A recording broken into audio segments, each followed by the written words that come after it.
Cleo is a brave girl today. I found a really weird-looking lizard. Want me to show it to you?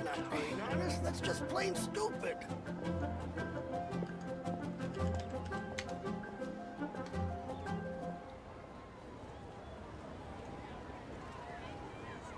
Dodoko? Dodoko, where are you? Should I save this money or invest it? Leo's really Not got yet. a lot going for it. But That's not being nice. That's just plain stupid. These bombs, so heavy.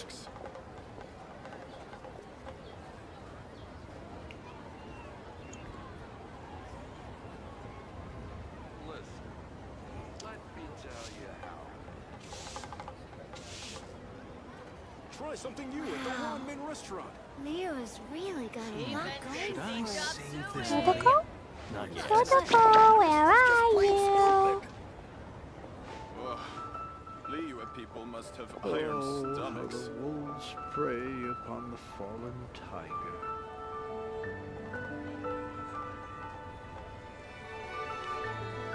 Try something new at the ramen restaurant. Explosion inside city wall. Grounded be thy woe. Explosions can hurt people.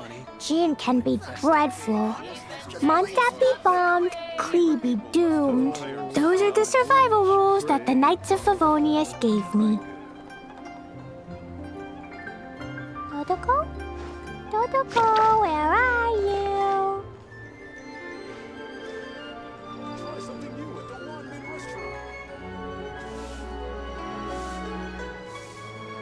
That's not being honest.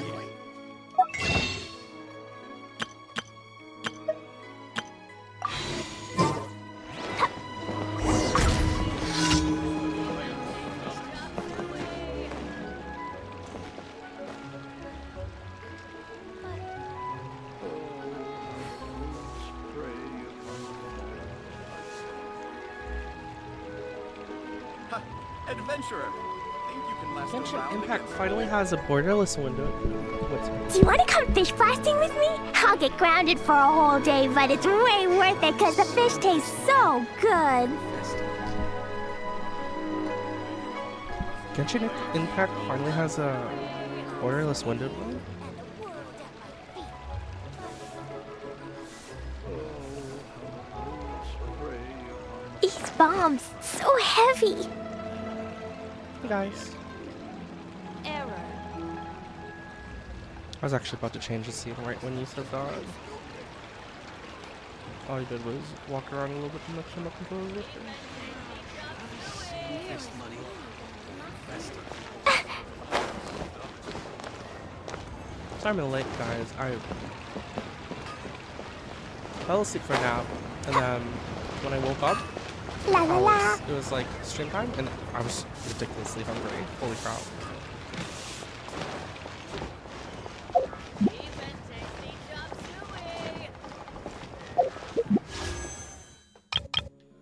I made, well, I made, at the beginning of the week, I made, chicken, mushroom, tofu with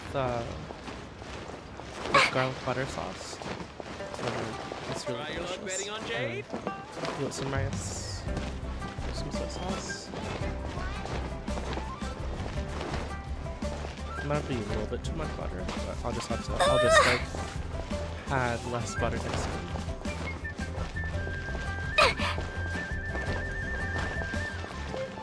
I love this new, I love the powder dinner, because I can just make Klee into just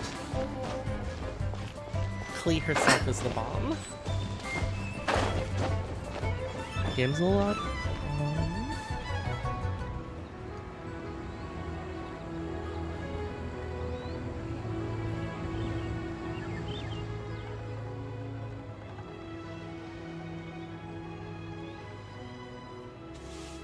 How's that, guys?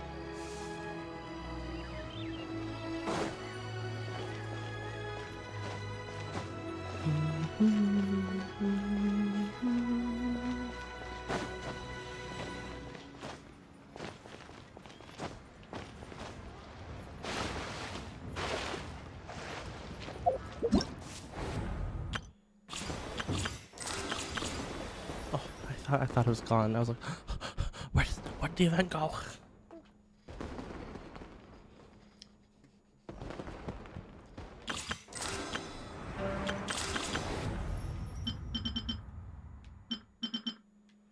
Okay, so I shouldn't need to do my commissions, right? Since it'll just do progress my commissions for doing the quest. Yeah! Skyward! Scatter!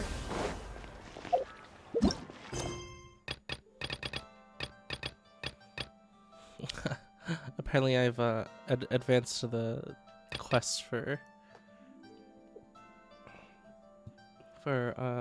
what was her face?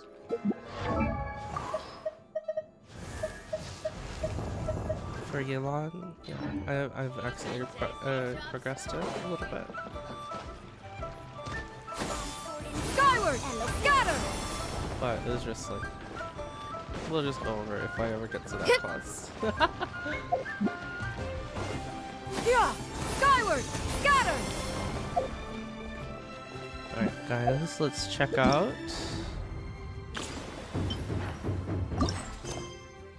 Oh, do I need to...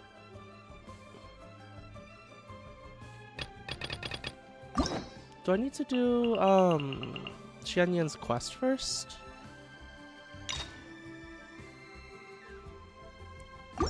Or does this come after, or does this come before?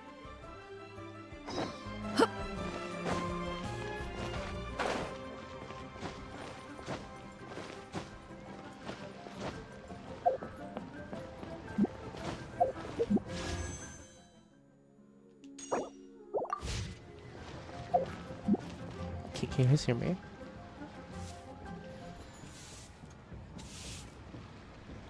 You got Baldur's Gate 3? Nice. Nice.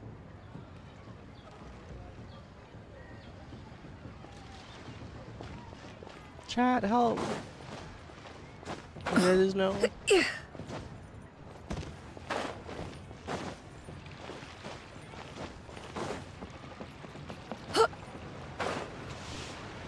I suppose it doesn't matter that much. I have to do the quest first. Anyways, I have to do this first anyways because I've got 5 days left.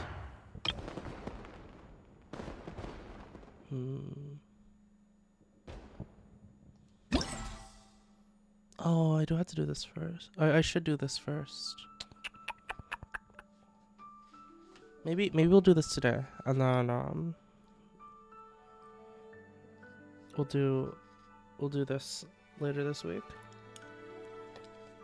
The actual class later this week. What? God. We've been to so many places lately. What do you say we take a day off from adventuring and just find somewhere nice to relax? This Yelan quest has been is fucking with me.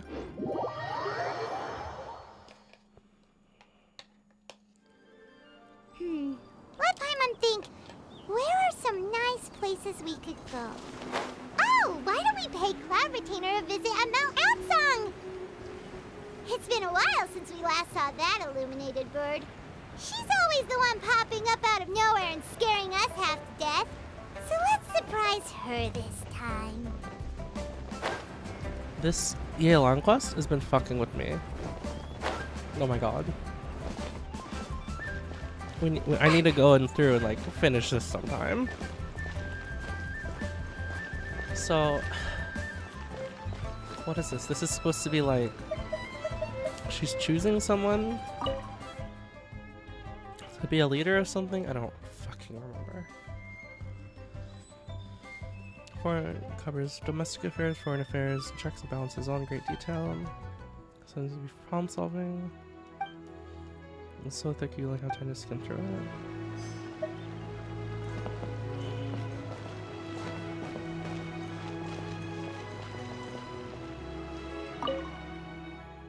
Commercial issues.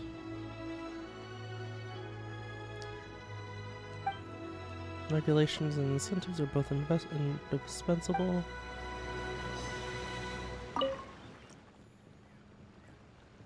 Domestic affairs. I like this one.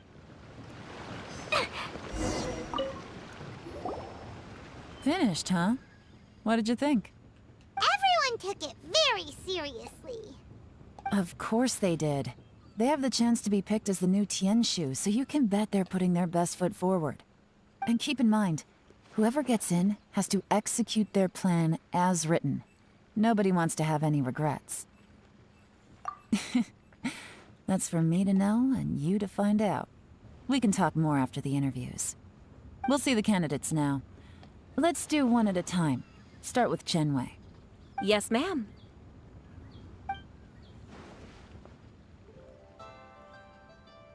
Oh?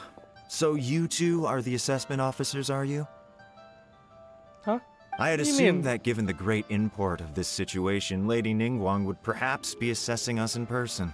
I certainly hadn't imagined I'd be seeing two entirely unfamiliar faces. Shut the fuck up, dude. I trust you've read through my manifesto? I'd be more than happy to clarify any details you found difficult to grasp. It was written with an expert audience I in hate mind, you. after all. Mind your tone, mister. Relax. It wasn't intended as a personal slight against anyone in particular. I was simply stating a fact. Did you learn them from Cloud? That's really funny. This was like way before the. I guess Cloud Retainer's been around, but it's very funny that we get this choice today. Cloud Retainer? You know this Adeptus? Oh, yes, I remember now. You must be the traveler that people are constantly talking about. With your sterling reputation, you must have a respectable level of erudition. Perhaps you will be able to understand the concepts I have put forward. Yeah, although I shouldn't get my hopes up. What the fuck? Oh, is it my turn? Yes. Please introduce yourself. I'm, Mingbo. I work in the Ministry of Civil Affairs. I've worked there for, 9 years, 5 months, and 3 days. In that time, I've handled, 2,347 cases. Oh my god. I have 12 active cases at the moment. They should be concluded in, 16 days? My current work is related to urban planning, and I'm also responsible for, auditing the accounts. Very meticulous. To be more precise, there are 3 parts to the accounts, namely... Is it just Paimon, or is he not very good at public speaking? You know what? Let's leave the self-introduction there and move on to some questions. Oh, okay. Sorry. Is public speaking part of the job?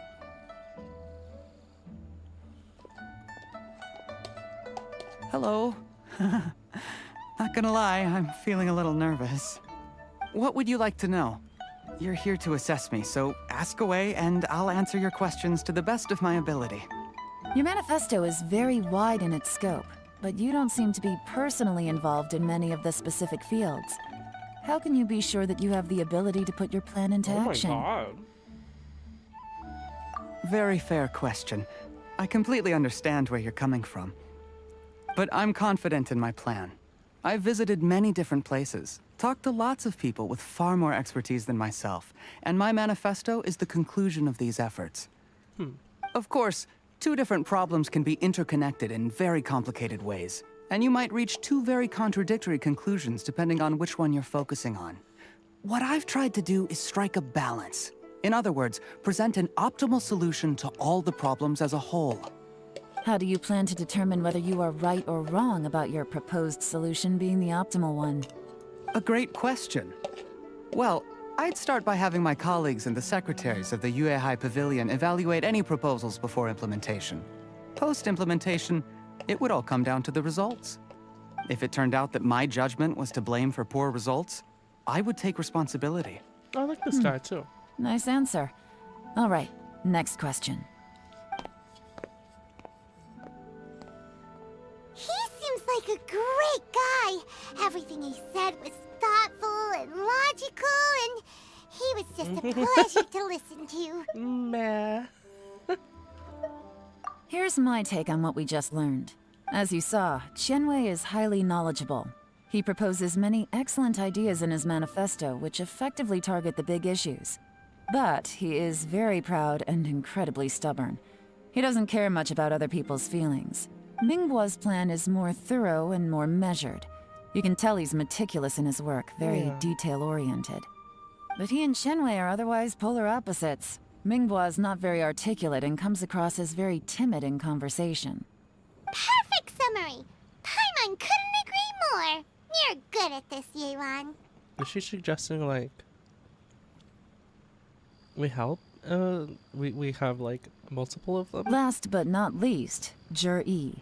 His manifesto is full of pertinent details, his methodology is sound, and his proposals cover a broad range of fields, which is quite a rare feat. The depth he goes into in each and every area means it can only be a product of painstaking work. Plus, he is modest and good at dealing with people. But what really interests me is that many of his views happen to coincide with Uncle Tien's. Having someone like Zhi take the position would certainly put Uncle Tien's mind at rest. Great! Interesting. We'll see. Let's go back and report to Uncle Tien. Oh yeah, we're gonna definitely go back and do that. Fuck. Do I have to finish your quest?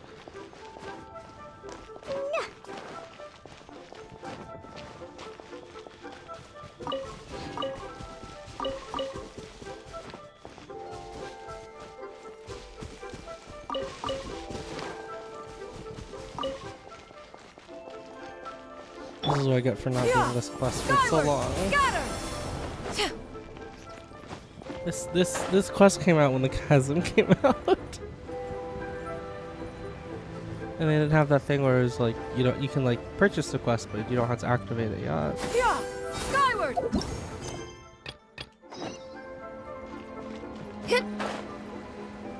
Oh, I intentionally went towards them.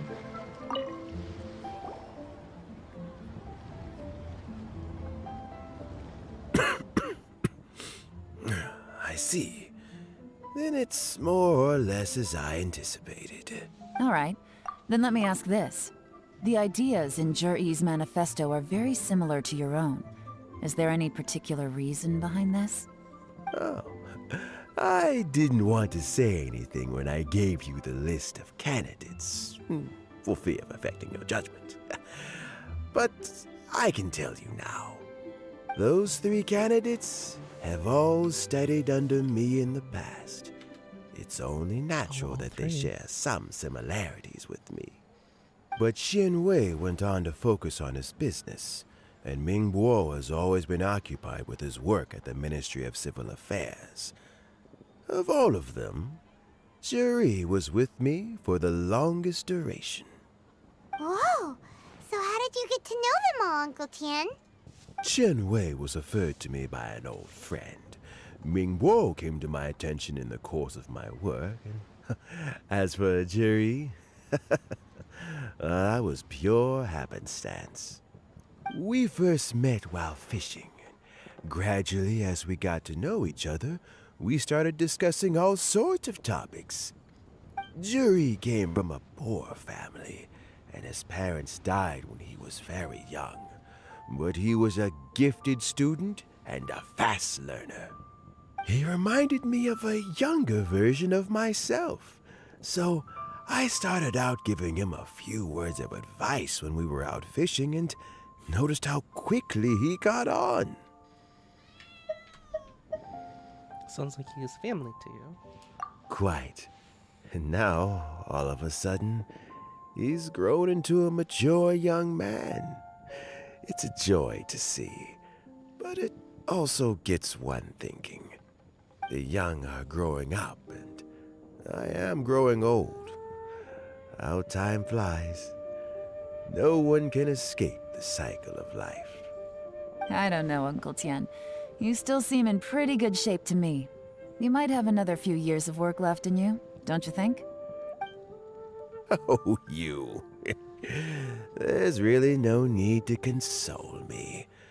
Having less energy than I used to isn't such a bad thing. It just means I finally have a good reason to retire and spend my days doing what old men like me should be doing. Fishing. Going fishing whenever I feel like it. Sounds like you sure love fishing, Uncle Tien. Ooh, there's nothing quite like fishing to pass the time. Ooh, and freshly caught fish, they make the most beautiful fish soup with barely any preparation required. Fresh fish soup. Sounds tasty. Hey, Sunshine. Doesn't it? Also, some time ago, Juri purchased a very special recipe from an old fisherman.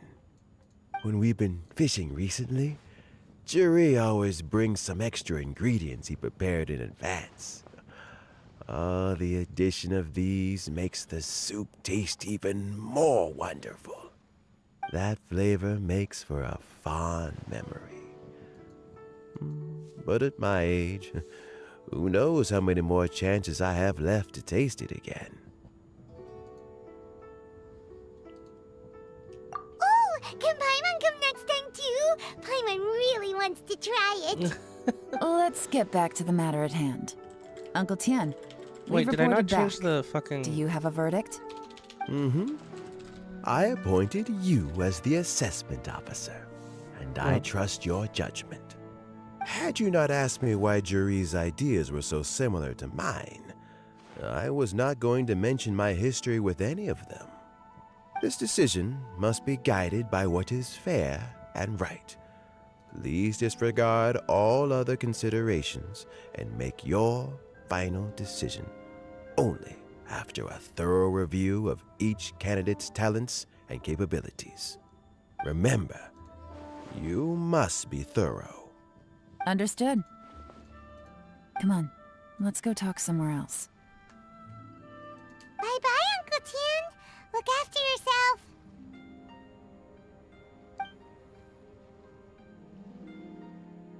So, it's gonna be Jiri, right? His manifesto was written well, and he's the best speaker. Easy. Let's not rush. There's no time limit for this assessment. Huh? So, are you gonna Bets. give them more tests Yeah, or I something? forgot to change the game. No, nothing like that. The assessment itself is complete. But let me give you a word of advice. Things are not always as they appear. What? The biggest no-no in intelligence work is to only get information from the person of interest themselves. The truth is almost always hidden beneath many layers of deception. You have to get information through many different channels. For example, Wenyuan, Shanghua. Yes? What Lady information do they Yelan, have? what are your orders? Whoa, this is a secret police. What the fuck is this? Where did they come from? Did they scare you? These two are Wenyuan and Shanghua. They work for me. As my trusted assistants, they are always standing guard nearby. They also perform various assignments as required. Shanghua is a business expert who gets his information by trading. Wenyuan relies on word of mouth. And there's also Upei, who's not here right now. That meathead must have been out there on sea surveillance for some time now. Is he all right? I seem to remember that he can't swim. Whoa. Nothing can take that guy down. Certainly not a little wind and waves. Shanghua, visit all the commerce guilds and look into Qianwei's background. Wenyuan, go to the Ministry of Civil Affairs and look through Mingbo's work files. Yes, ma'am.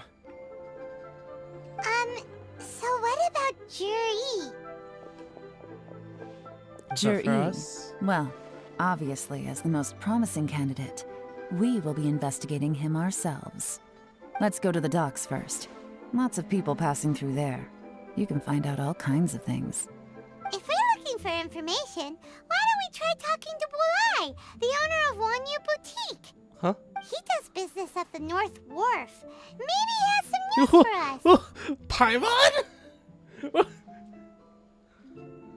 What? That's actually not a bad idea. Let's go and ask him. What? Where did that come from, Paimon? Alright, I'm gonna be right back, guys.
Okay, I'm back, guys. Oh. Wait, what? No way. No, no, no, no! No, no!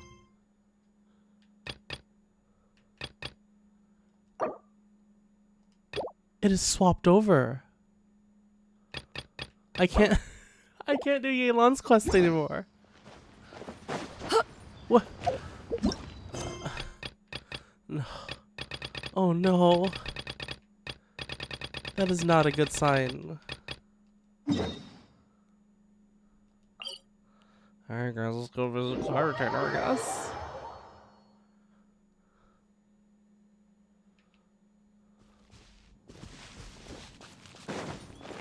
Yeah! Skyward! Scatter! Oh wait, do we visit Claritator? As Claritator?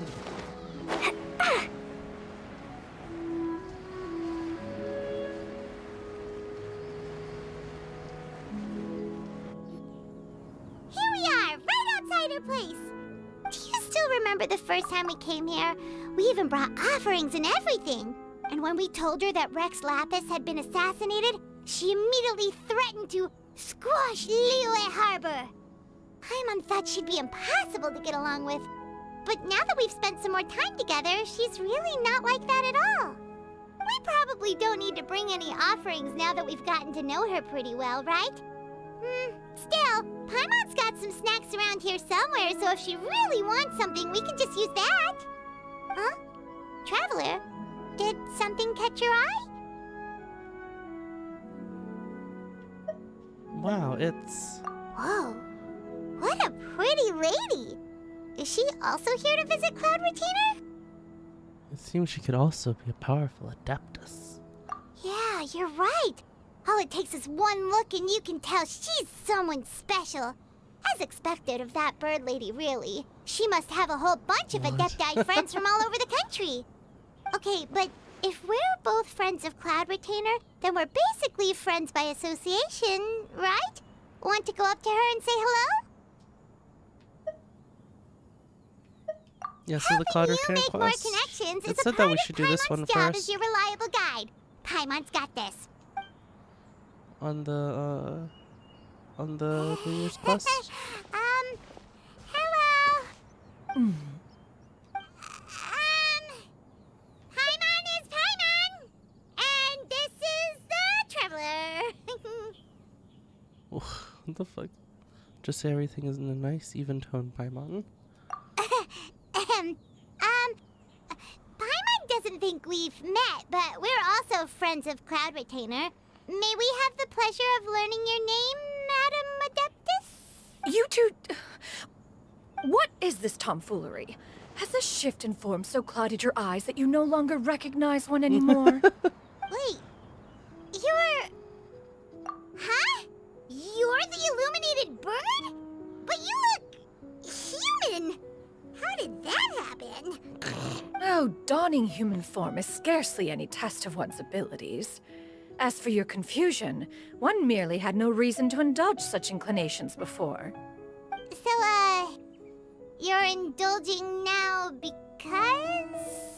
Well, one has made plans to pay a visit to some disciples at Liyue Harbor. Taking on a human form for such a trip is simply a way to make matters less conspicuous. You? Worrying about keeping a low profile? You're the one who likes to pop up out of nowhere all over the place. In fact, Paimon can think of several examples. Like last year, when you suddenly appeared on the top of a roof without any warning. Or...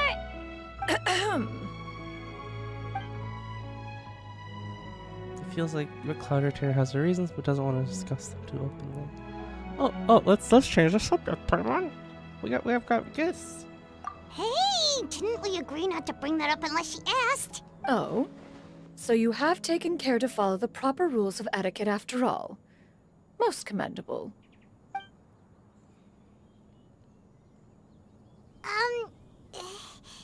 Well, this is all Paimon's got. You don't mind, right?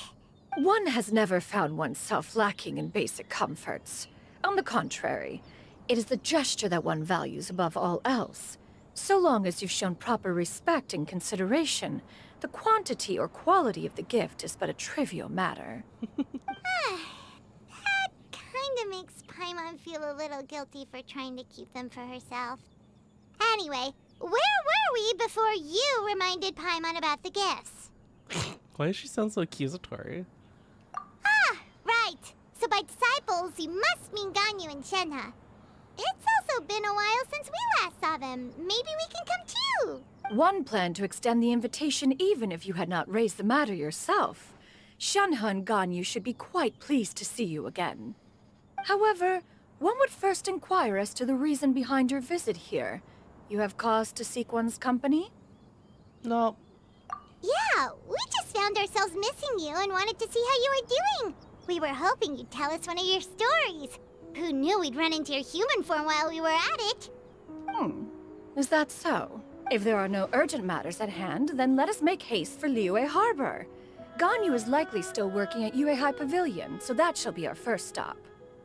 Sounds great! Then let's all go to Liyue Harbor! Alright, this is gonna...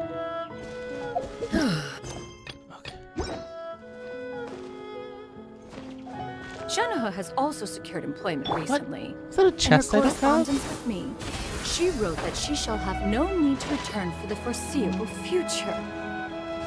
Huh. Did they think one was so easily mollified?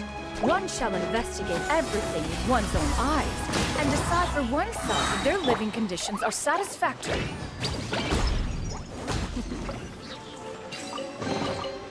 Yay, shiny!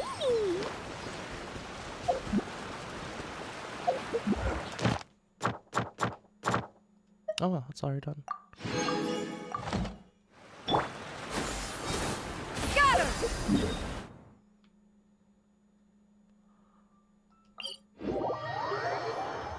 I don't know, but if it's just me, but somehow the VA for Paimon makes her sound dumber the more they do it. Yeah! Skyward! Scatter! They've definitely leaned into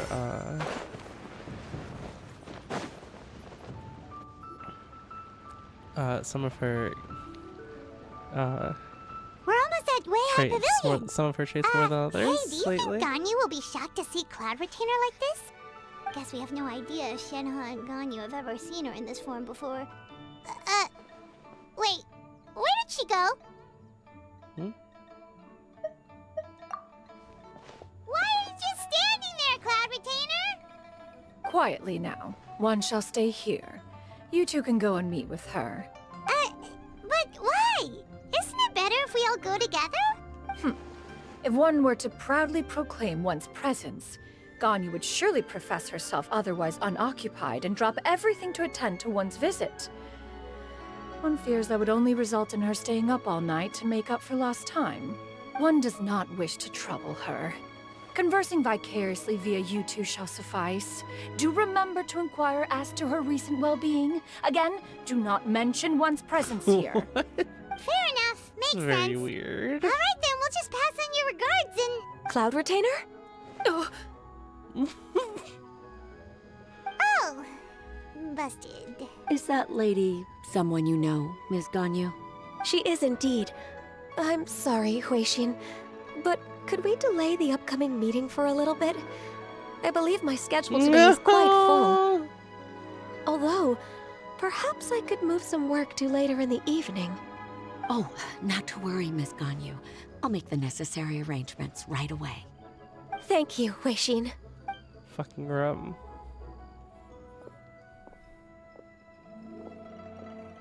It's been a while, Ganyu. Greetings. What brings you here today? And Cloud Retainer, too. It's been quite some time since I last saw you in this form. you are quite mistaken. One is not acquainted with this Cloud Retainer of whom you speak. One is simply a mere mortal passerby. Huh? What is this? Seems she's not buying it. That was but a simple test. One did not expect you to be able to recognize one so easily, especially after so many years of only seeing one's other form.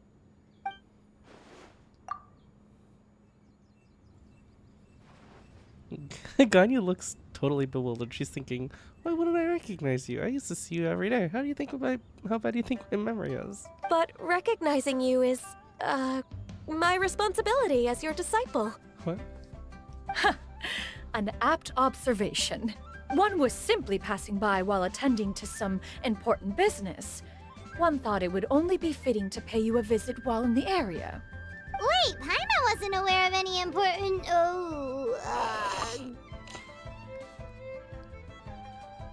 Good job, Paimon. Cloud Retainer's right! We've still got something super important to do, so we can't stay here for too long today. Oh, is that so? But it's been so long since we last saw each other. One simply desired to see you and had no intention of interrupting your work. A quick conversation should suffice for today. A more involved reunion should wait until you find yourself less occupied. I understand. That should be fine.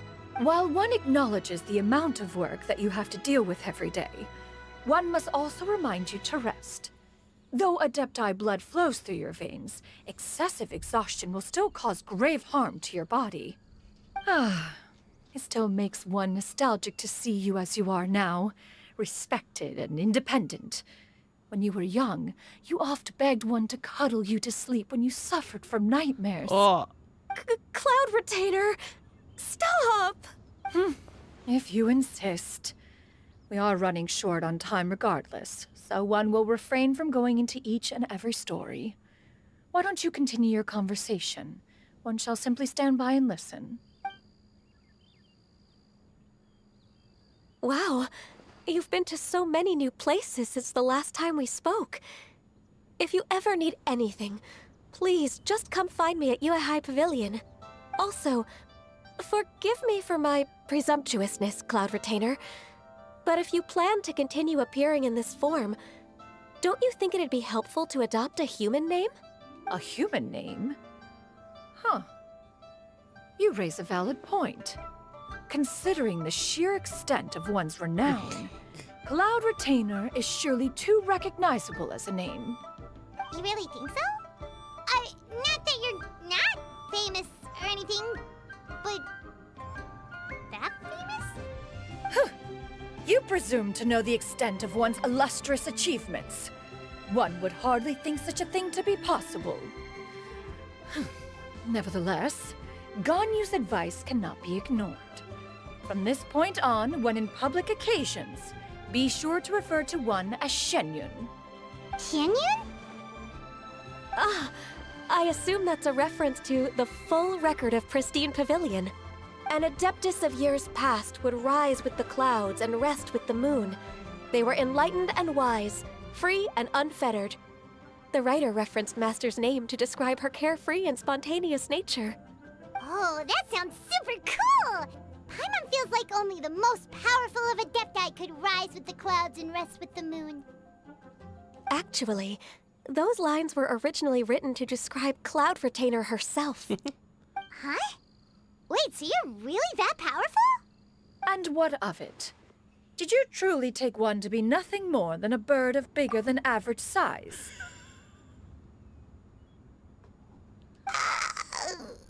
Not exactly.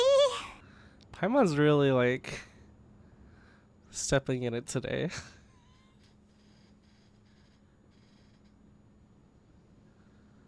Paimon looked away in embarrassment. That's totally what Paimon had in mind. To be fair, Cloud Retainer rarely speaks of her past accomplishments. The tales of her past can only be found in ancient texts. It is said that once, a long, long time ago, there was a severe drought in Liyue.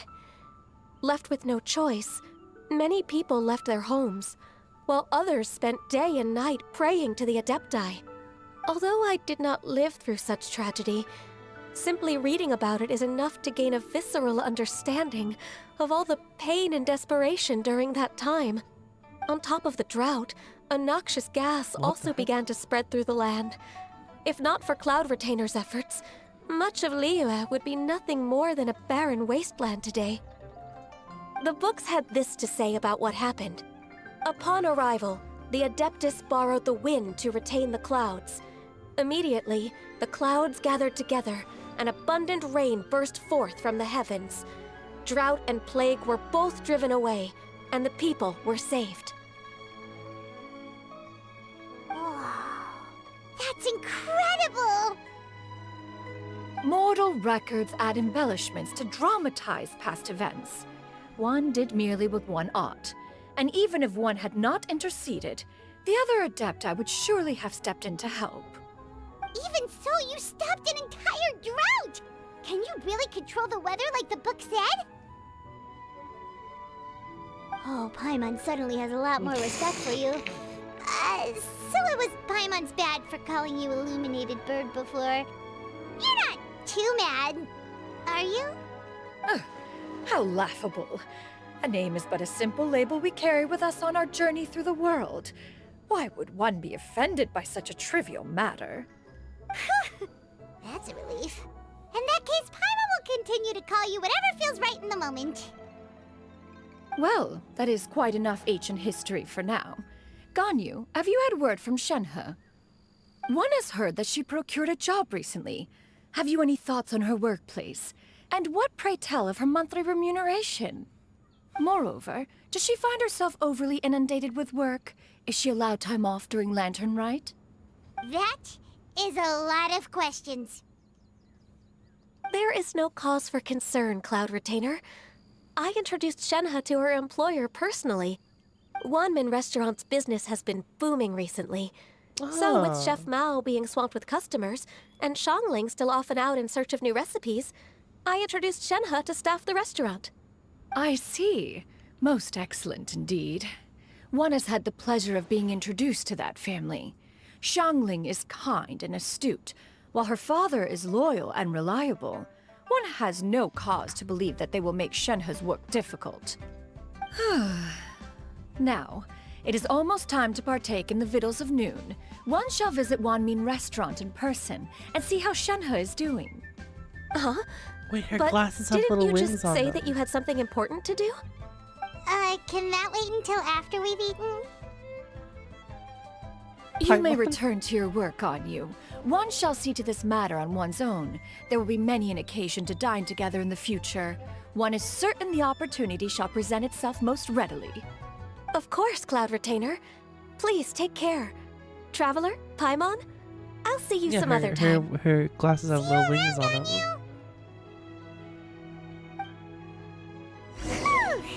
Paimon was pretty quick on the uptake there, don't you think? As soon as you mentioned important business to attend to, Paimon realized that you were just looking to cut the conversation short and not take too much of Ganyu's time. Is Paimon right? No, in fact, it was not an excuse. One is indeed visiting Liyue Harbor for an important purpose. Oh. Wait, for real? The moment is not yet upon us. Still, the truth will be revealed to you in time. You can see there's a little like, tiny She little... really seems to be playing up the whole mysterious Adeptus thing right now. Is it because we just heard that cool story about her powers?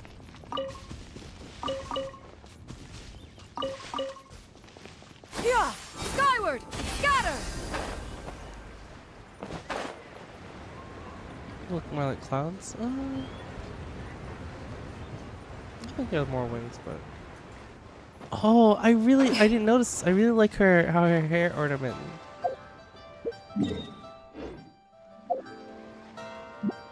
Her hair ornament, like, looks like her. In bird form.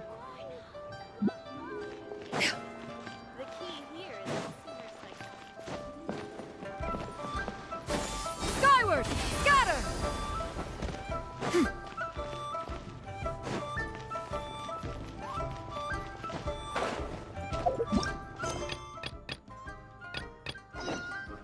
I don't want to do the unseen razor. Stop making me navigate to it.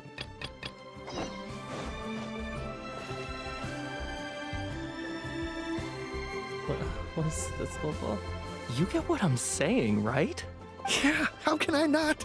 Not even fine food is enough to distract from the presence of a fine lady, huh? Oh, I'm far more interested in getting her details than ordering any dishes. Hey, how about you ask her? You do it. No. I think you should. Wait, she's coming. The fuck? What can I get for you today? Greetings, miss. I was just wondering if you'd be willing to... What would you like to order?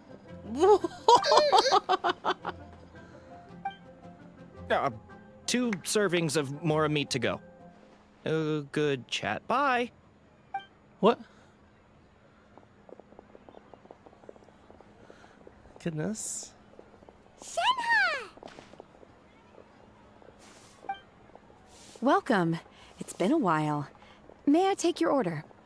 Don't welcome us as guests and greet us as old friends in the same line. It's weird. Mm-hmm. Oh, and this is? This is Miss Xinyun. Master? Huh? Huh.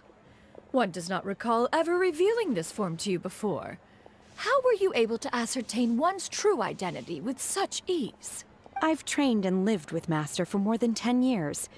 I would recognize you no matter what form you take. You... Aww. Is something the matter, Master? Hardly. One simply learned of your employment from your letter and came to check on your well-being. And check out the great food, too! Indeed. It's almost lunchtime. My apologies. I'm still on the clock and can't talk for very long. Well, if it isn't the Traveler in Paimon, are you here for Shenhe? The lunch rush isn't in yet, Shenhe. So I've got things covered for now. Go ahead, sit down and enjoy some time with your friends. I'll let you know if things pick up. Thank you, Chef Mao. Woohoo!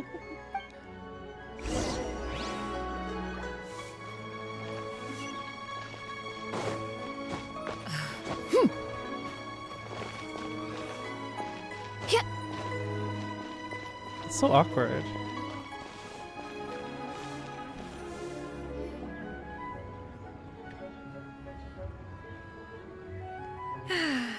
It is just as one expected. The owner of Wanmin Restaurant is indeed a most reasonable and accommodating human. Still, the work here entails dealing with quite a varied group of people. Has this been difficult for you, Shenhe? I've always liked crowd retainer. It's been manageable so far. I sometimes run into strange people, but I have figured out a way to deal with them. Seems like you've been making progress. So by dealing with them, you mean... First, I tried to talk sense into them. If that doesn't work, I threaten them with violence. At this point, they usually decide they are in favor of a civil conversation. Oh, how should Paimon put this? Sounds reasonable enough. Oh, a sensible plan. One is gladdened to see you integrate so well into human society. And you, Master? How have you been? Character development. Simply marvelous.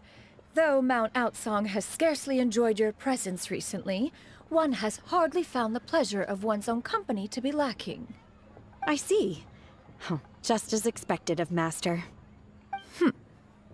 What she means to say, she actually misses the two of you a lot. I have missed Master quite a bit too. Even though work has been busy lately, I've already had a conversation with Chef Mao about taking some time off soon to visit Master. Oh, you did? Do make note of such matters in your letters in the future. There's hardly a need to keep one in suspense. Whoa, her mood shot up just like that. By the way, Master, since you are in Liyue Harbor, have you had the chance to visit Ganyu? Indeed. She is similarly preoccupied with her work. There was time only to exchange a few simple pleasantries. Ganyu told us the story of Cloud Retainer's name. It was amazing. We never knew how powerful she was before. I see. In that case, allow me to also share a story about Master's past. Oh? Is that a problem, Master? I believe this to be a good topic of conversation. No, not a problem. One was simply caught off guard. But no matter, please proceed. One is most curious to see how much of one's own conversational prowess you possess. Master once participated in a race against Mooncarver. After Mooncarver lost, he insisted that Master's ability to fly gave her a natural edge in such a contest. In response, Master agreed to forego flying in return for being able to use one of her devices in the race. Mooncarver accepted, only to find Master with a brand new device on the day of the contest. Huh, what kind of device was it? It was a mechanical vehicle made out of iron. What was it called again? Oh, an electro-powered bicycle? Oh, you refer to the bicyclical Thunder Flashmobile. One spent 49 days conceptualizing and crafting it. It need only be infused with adeptal energy, and it can cover thousands of miles in one day. The heck? Oh, it boggles the mind why Mooncarver ever supposed he might best me in a contest of locomotion. Though he sprinted with all his might, he could barely keep up. That's fucked up. Alas, the one flaw of my mechanism lay in its weakness against mountainous terrain. One was thwarted mere seconds from victory, when it was thrown off course and failed to make it across the final stretch. Truly a most unfortunate turn of events. Anyway, do go on, Shenhe. Master, that was the end of that story. Is that so? Huh. With you gone, one has seldom felt the desire to call upon those old fossils for another contest. What is a race without spectators, after all? Have you been lonely, Master? Lonely? Huh. At one's age, entire human generations come and go in the blink of an eye. Even one's own self-directed musings can span several days and nights. 'Tis a most foreign sentiment. The mere mention of it is preposterous. What is the reason for that look upon your face? It's nothing. It's just... Well, Paimon gained a lot of respect for you after listening to that story of you summoning the rain and everything. But all it took was a few words out of your mouth and it's like you're back to being that illuminated bird again. Bird. I know a lot of the community like calls like every other fucking female character that's not like tiny like mommy, but I think what Shan Yun's probably the most like mature woman out of the Genshin cast, playable Genshin woman out of the cast. I was just a little bit confused. Which one of the two is the real Cloud Retainer? To me, they are both, Master. One is the Master that's widely revered by the people, while the other is the Master that I respect and adore. Huh. One finds oneself exalted yet again with sweet words of praise and flattery of a most extravagant nature. You chose to exalt one with your words, yet you refuse to grace Mount Outsong with your presence for any extended period of time. One would almost question the sincerity of your estimations. This is not to say that your words paint an inaccurate picture. One has always lived by a single ideal. Eschew all action and abide by no rule. One does as one pleases and speaks as one pleases. Others may critique or praise as they see fit, yet one places little weight in such judgments.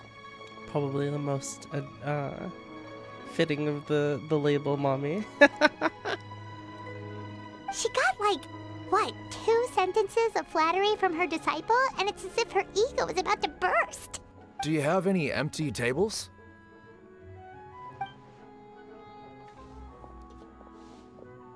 Hey there, could we get another fish stew?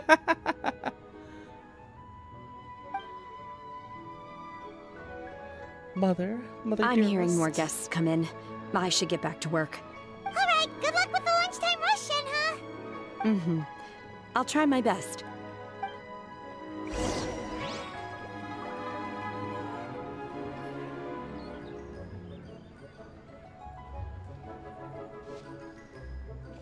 much yummy food! Paimon's gonna feast! Is the food to your taste, Cloud Retainer? One is fond of all kinds of delicacies and delights in a multitude of flavors. Oh, I want crystal shrimp. The dishes here demonstrate no shortage of culinary skill. Their unique flavor profile has left one more than satisfied. In fact, one has been struck by quite the fit of inspiration. One has already begun to conceptualize the next generation of supreme cuisine machines. I don't get to do dim sum that often anymore, since we don't like attend that many that many weddings. Everything's so tasty! A bit too hot at times, but still super tasty. I'm sorry, miss, but our tables are full. A lot of the really good places that we've been to in the past are like closed down as well, which is really sad. Shall we try somewhere else, Granny? But it smells so delightful. Can we really not eat here? My poor legs can't go on for much longer. We're about to give up our table. Well, you could always check with some of the other guests and see if anyone's happy to share a table. Okay, I'll ask around.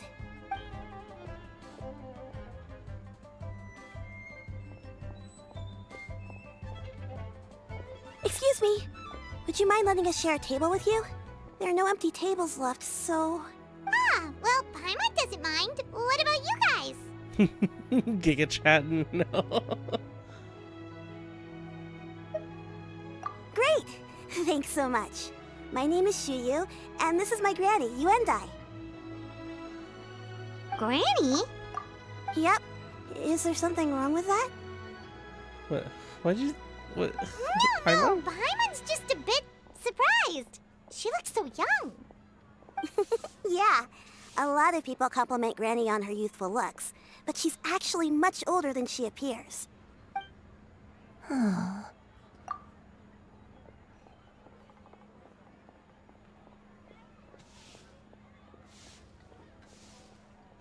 Lunar New Year is big here in Malaysia, so yeah, I love Lunar New Year.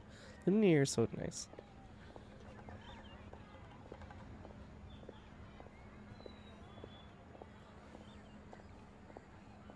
It's probably because like out of all of the holidays that we get to celebrate, it feels the most like I'm connecting with like my heritage.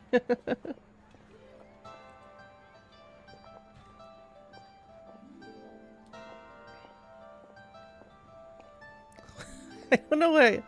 When I saw them looking at each other, I just in my head popped up that like phrase, "Game recognizes game" for some reason. I don't know why. Granny, why don't you take a seat? Come on, it's not polite to stare. Huh. Have we met before? No. 'Tis a fated meeting, then. Please, take a seat. What would you like to eat, Granny? I can order for you. Oh, one moment. Heritage is picking. Oh, shush.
Alright, we're back. Ba-ba-ba-boom.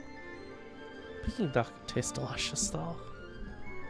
I want braised earthworms. They always pop up out of the ground after a rainstorm. Hello? No, not this again. Granny, there's no braised earthworms on the menu. Braised earthworms? Well, that sounds weird. Do people actually eat that? Can't hurt to ask. Right, that's what Paimon was thinking too. Need any help? Help? Oh, do you mean with Granny? Thanks, that's nice of you to offer. Granny has pretty bad dementia, so her memory's getting worse all the time. She's always saying things that sound kinda confusing. Aww. Actually, her memory's been bad ever since I was little. But it's gotten so bad lately that I even have to remind her who I am every morning. Oh, jeez. They died young.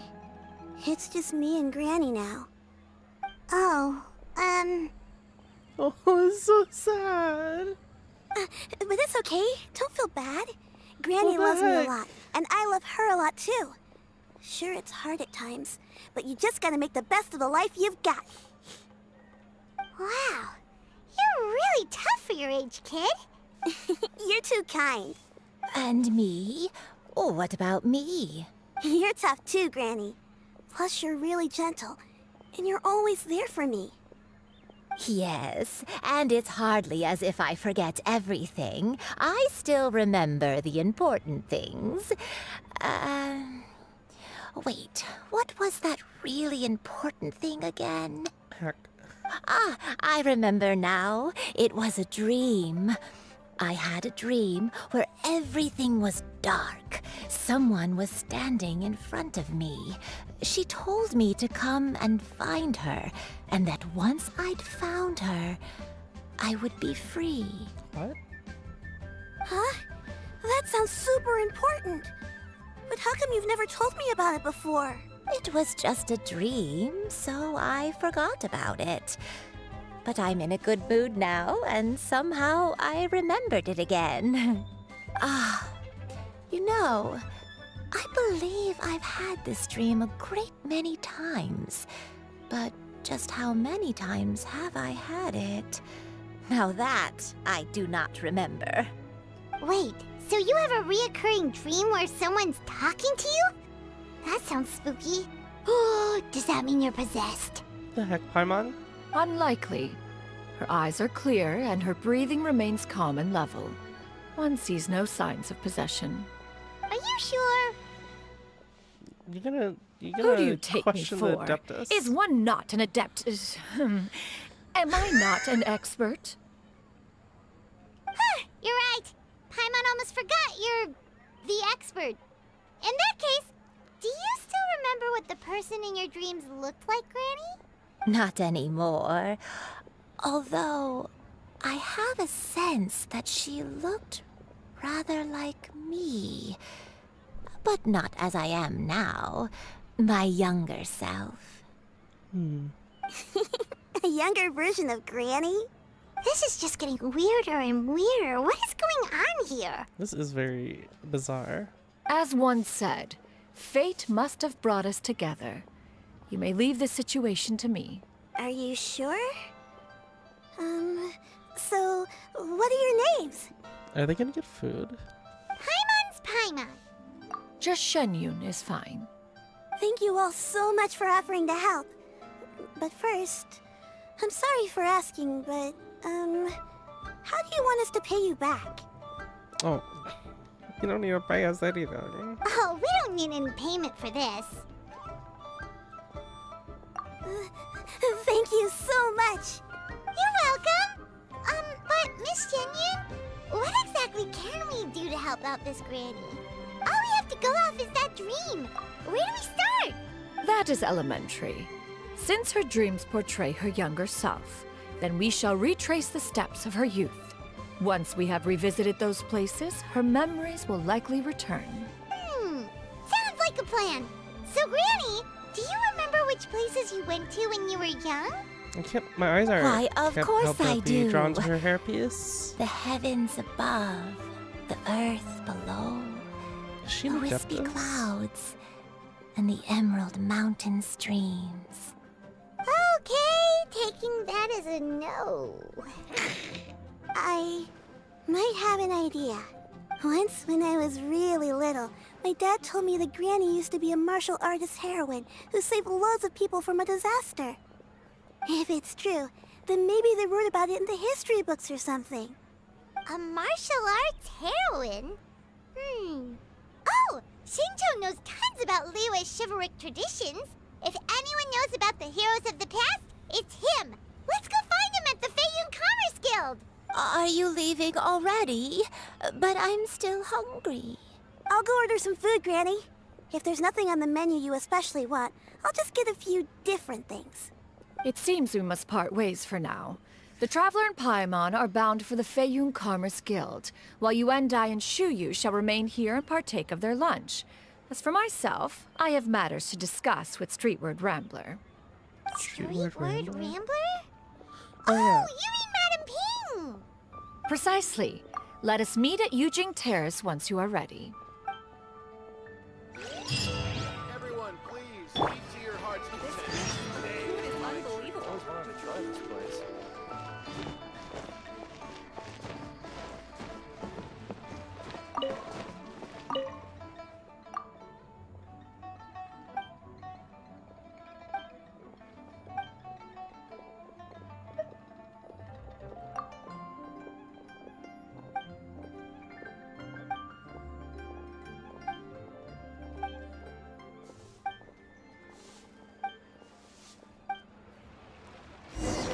Alright.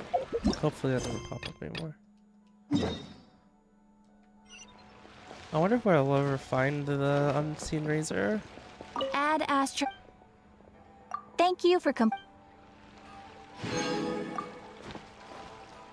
Add Astra. I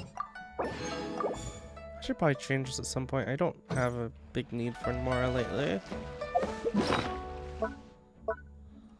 Like, I have so much more now. Do any of you guys run out of Mora?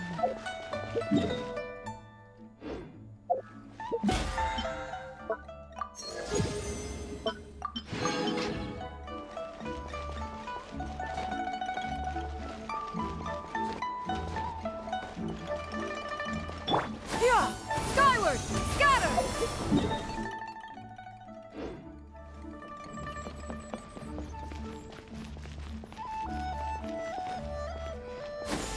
Skyward! Scatter! I really like using Shanyan for traversal. Huh. It's you two. What brings you here? Shincho! Great, we found you! We wanted to ask you about something.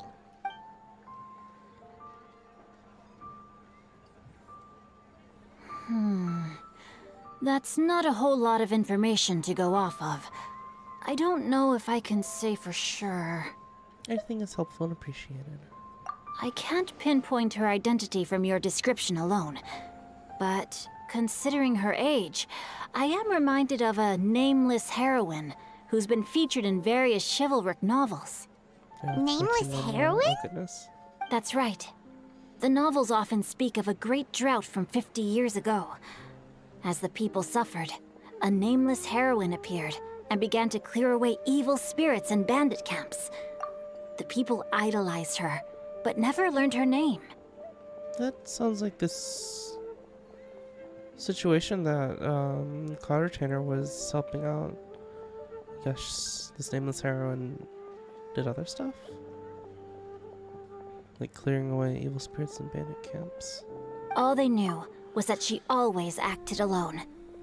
Later, though, she supposedly fell in love with a similarly noble-minded exorcist from Mount Tianheng. They were well matched in more ways than one, often fighting together as a fearsome duo of otherworldly strength. After the drought ended, the heroine and the exorcist left the public eye and began living a reclusive life in the mountains. All that remained were tales of her incredible accomplishments. The way this nameless heroine faded from fame into obscurity later in life is not too dissimilar from Miss Yuendai. I hope that's somewhat helpful. Thanks a lot, Xingqiu. We knew it'd be worth talking to you. It's nothing at all. Just something I came across while reading. I did do a bit of extra research on her story, but it was just out of personal curiosity. Well, Paimon still thinks that's super cool. Oh, wait, Xingqiu, if you've read up on her, do you know of any places often associated with her? Let me think. In the novels, the nameless heroine always appeared near one of 3 places. Wangshu Inn, the area just north of Jueyun Karst, and Qingyun Peak.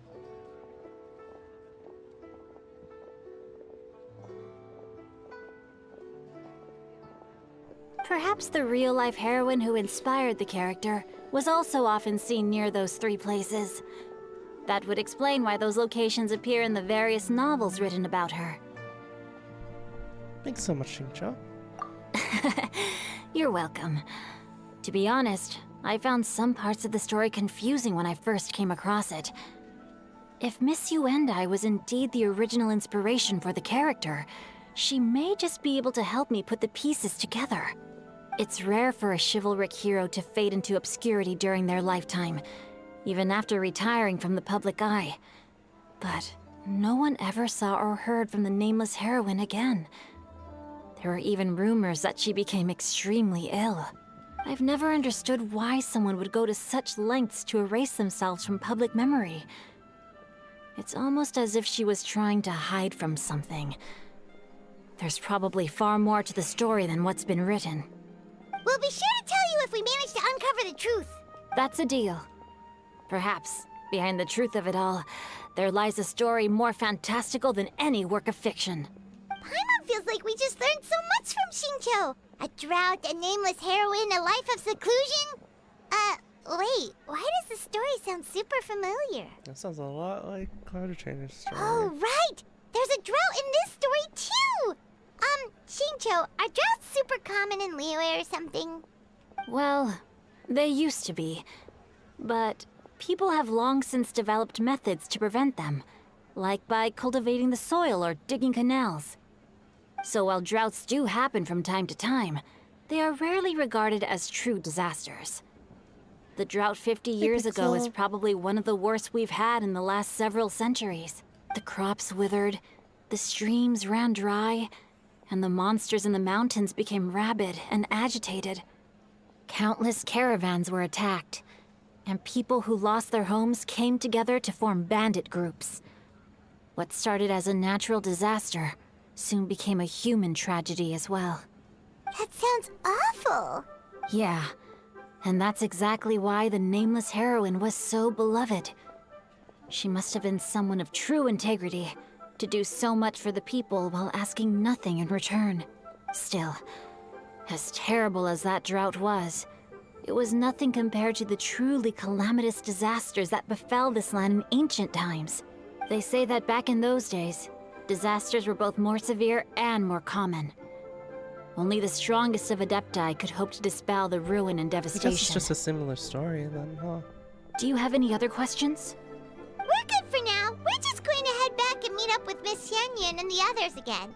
Paimon hopes that Granny Yuendai will be able to remember more of her Back past. in those days. She used to be a great hero who saved many people.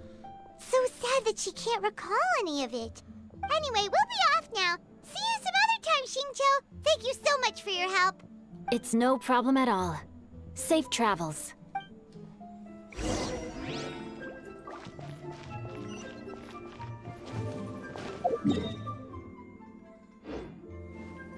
Yeah! Skyward! Do you have Shanyan Ice? Skyward!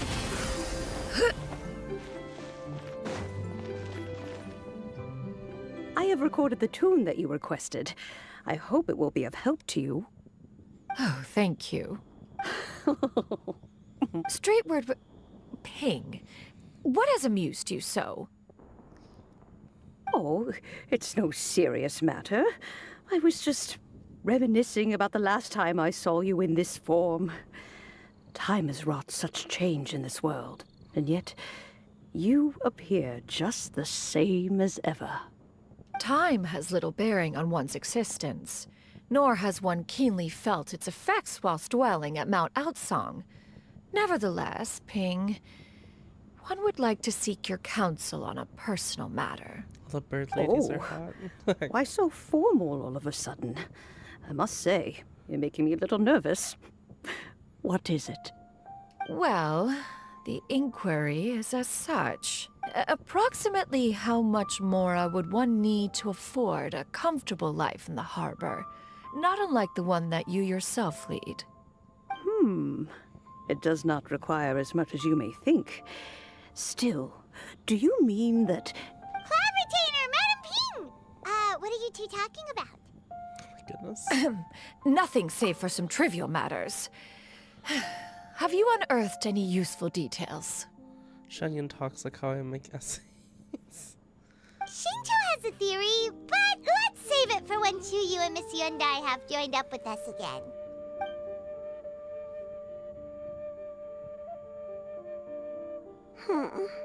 Do not be troubled, young lady. Here, have some tea. Thank you so much. What do you think, Chuyu? Does it match up with what you know of your granny? According to the story, the nameless heroine eventually fell in love with an exorcist from Mount Tianheng. Maybe that's my grandpa. I don't have many memories of him, but there was this one time I found a box in our attic full of a bunch of weird sigils. What? I think so too. Granny might remember something once she's returned to a familiar place. What marvelous tea. I can taste the dew's sweetness in this cup.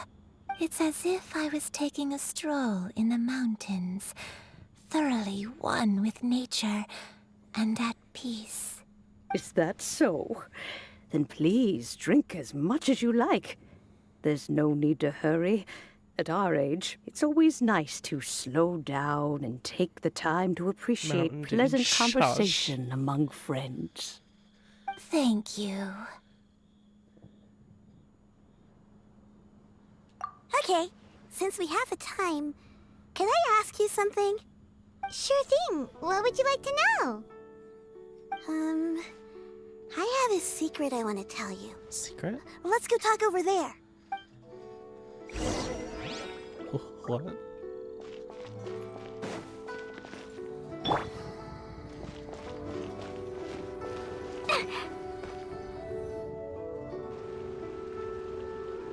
What's wrong, Chuyu? Well, I've been kind of meaning to ask ever since we started talking in the restaurant, but are you guys all adepti in disguise? Oh! About that. Why do you ask? Well, you guys just seem super special. Plus, I think I might have heard Miss Shen Yun call herself an adeptus. Oh, must have been a slip of the tongue. Shen Yun, since you were the one who, misspoke, maybe you can explain to Chuyu here what you really meant by that. One is indeed an adeptus. Is that of some concern to you? Huh? I knew it. Well, one time when I was a little kid, I saw a pure white illuminated crane. I had this super high fever, and Granny wasn't around. I was feeling all icky and gross. But then this snowy white crane flew down from the Hold sky. on. The illuminated crane.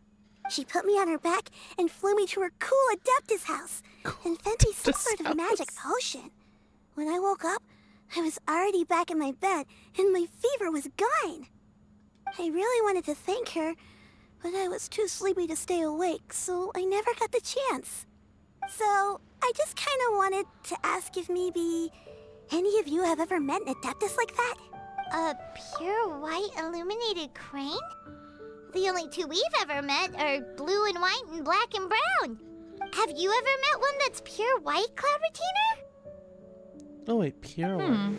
Never has one met an adeptus with such features. One surmises such a description is but a hyperbolic embellishment that oft results from narrative accounts. That's weird. Was it really just a dream then?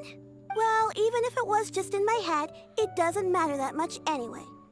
All I really want is to help Granny recover her memories. I'm really grateful for all your help. Leave it to us! Now that we know the 3 locations, we just need to visit them one by one. I have strong suspicions that she's an adeptus because, like, especially with the, like... Okay, I'll go get Granny. Looking young for her age was a prominent comment.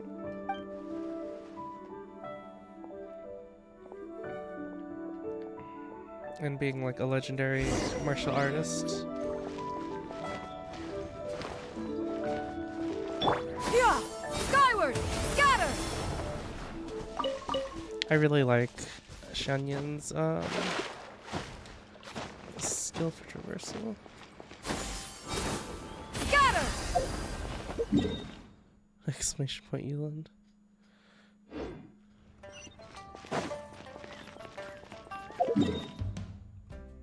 Oh, I'm shitting.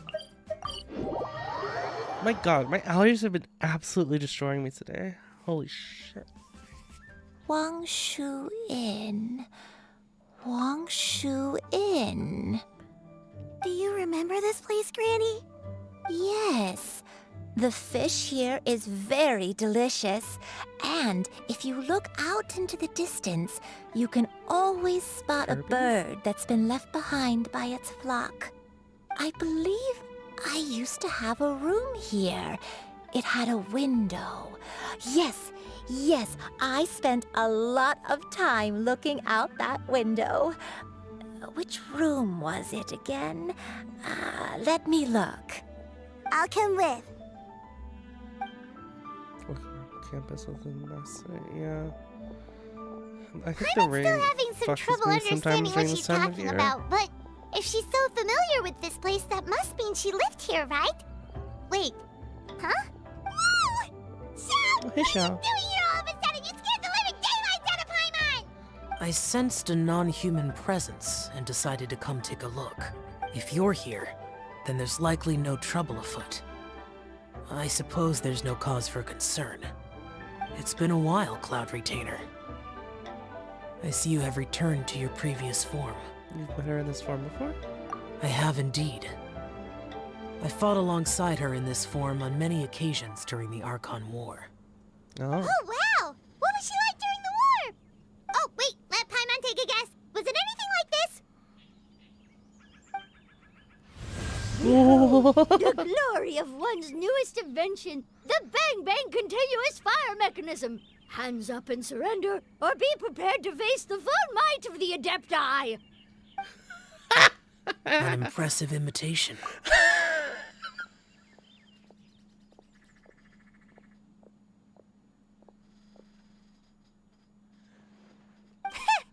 Paimon knows her all too well.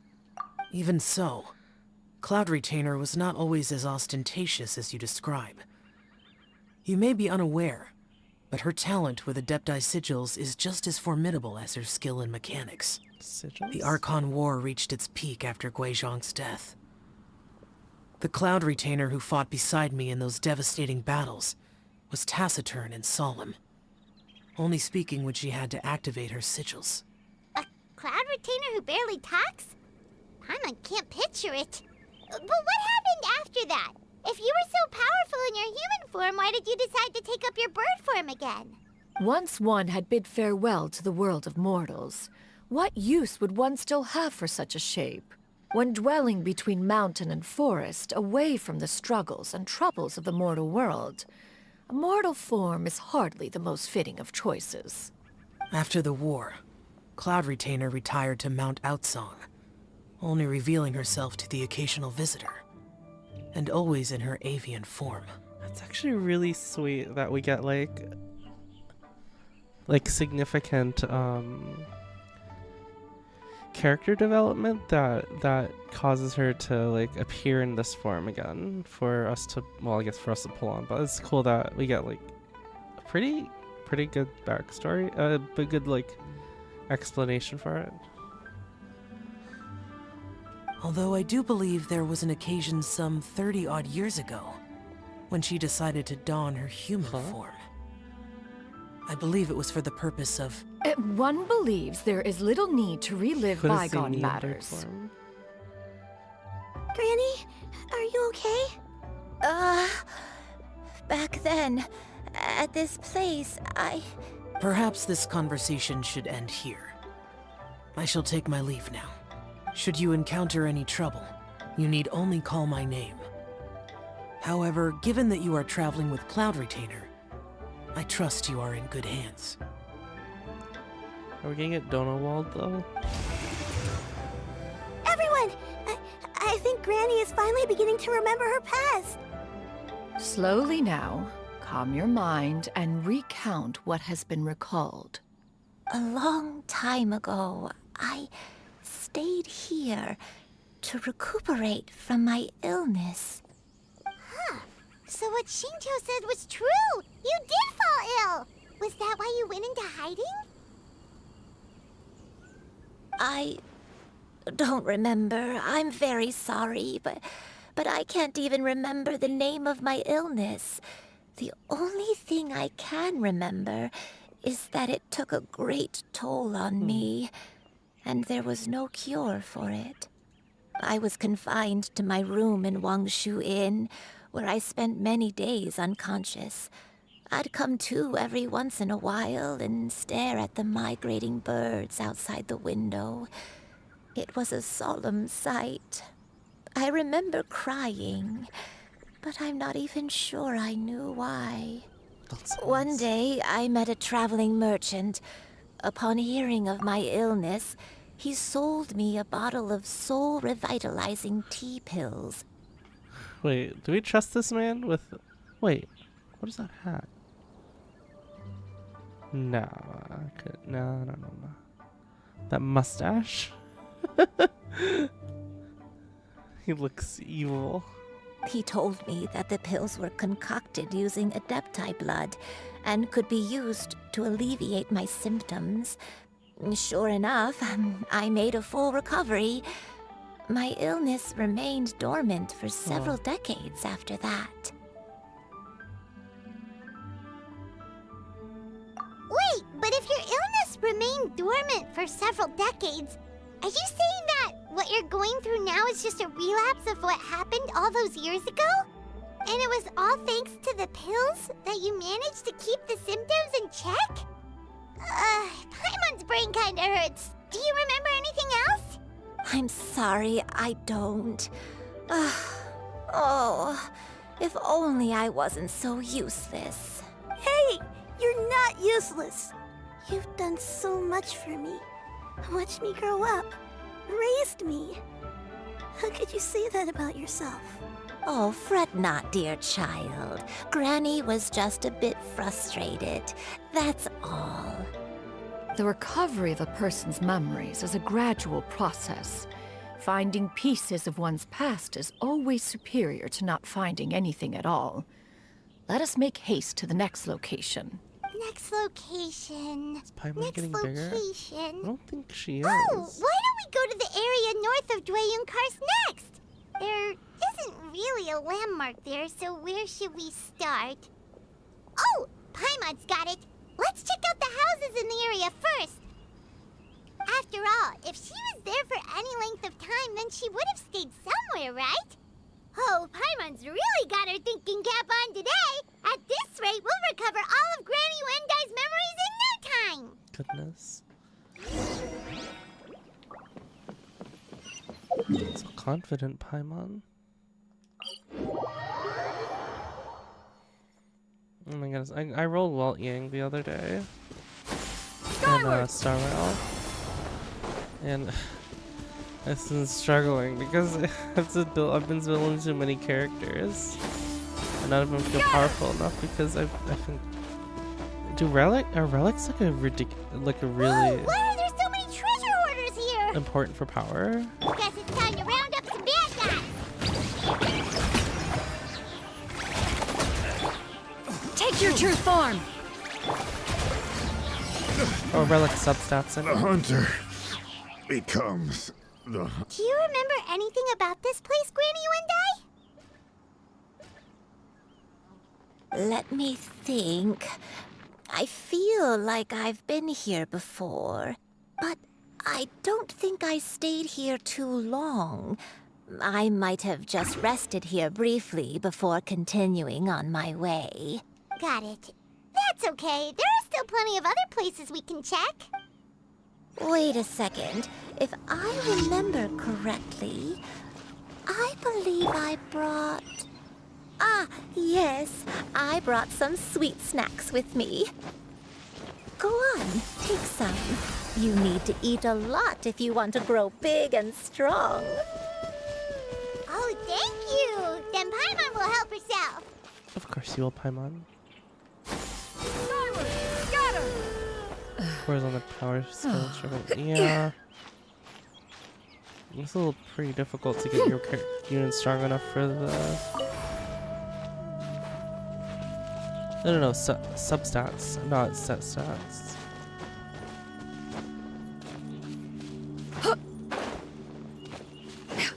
Yeah! Skyward, scatter!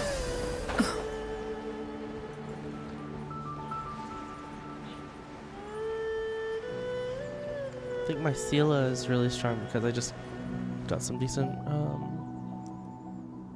relic rolls. Paimon sees an abandoned house. Why don't we take a break over there? This place...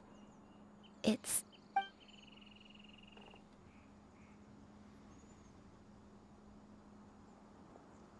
Did you remember something, Granny? I remember. Shuyu, this is where your father was born. The heck? It was a moonless night. I had been injured, so your grandpa was supporting me. We fled together with some being in the fog behind us in hot pursuit. I had exhausted my strength when the labor pains came on, so we took refuge in this house. For help later. Your grandpa set up a barrier outside, but neither of us knew if it could hold the monsters back. I remember that night. I remember falling to my knees, reciting a prayer over and over. I alone am the source of this sin. Punish me as you wish for forsaking my oath, but spare my innocent child. What? Sin? Oath? Did you do something wrong? I don't know. I don't remember. I only remember praying in the darkness with all my strength until the sun finally rose again and the fog cleared out. Eventually, the house was filled with the sound of my baby's first cries. That baby was your father. I remember I clutched him tight to my chest and wept tears of joy. It was the first time I'd ever felt such happiness in my life. My dad? Aww. He was my pride and joy, and so are you, Shuyu. You're so much like him, and I love you both so much. But you're always going to be different from me. Why? Just what did I do? My mom brought me some of that ice cream from Costco this Sunday with ice cream and strawberries. I love this thing so much. I don't care what you might have done, Granny.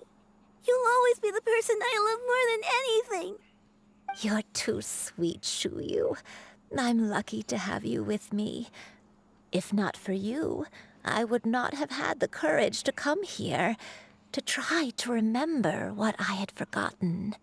All right, let's not stand around any longer.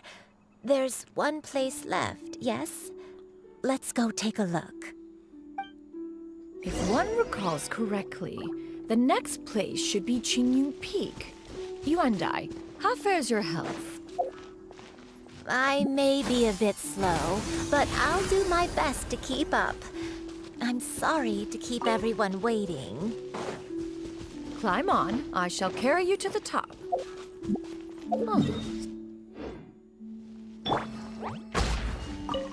All those who grow old grow frail in the end, do they not? First, you lose your memory, then your health. Eventually, you end up losing everything. My only wish is to depart this world with a lucid mind, to free myself of this torment and the burden it places upon others. Fret not. You have my aid in this endeavor.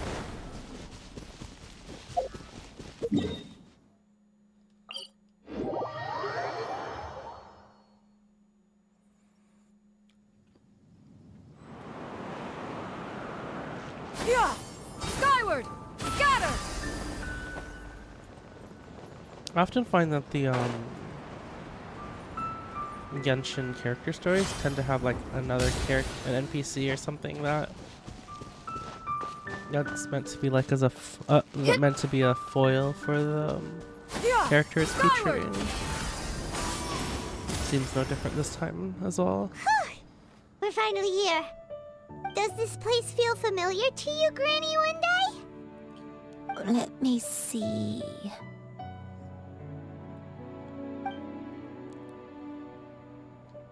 How strange. Have I lived here before? When we were at Wangshu Inn and the abandoned house earlier, though I couldn't remember everything, I still felt a sense of familiarity. I could easily picture myself in those places. But here, I don't have that feeling. Perhaps I did come here in the past, but it just didn't leave a strong impression on me. But did the stories get it wrong then? Yeah, that's true. But they're also the only thing we have to go off of. Paimon was hoping this place would jog Granny Uendai's memory just like the others. I'm sorry to disappoint you too. It's all right. We're not going to give up yet. We'll figure something else out. Just you wait. Thank you. If only I could remember. Huh? That way. What's that mountain? Oh, that's Cloud Retanger's place. Oh, let Paimon look! Huh? Isn't that Mount Outsong? Looks like we've come full circle. Mount Outsong. Mount Outsong. Granny, are you okay? Don't push yourself, Granny. It's okay if you can't remember.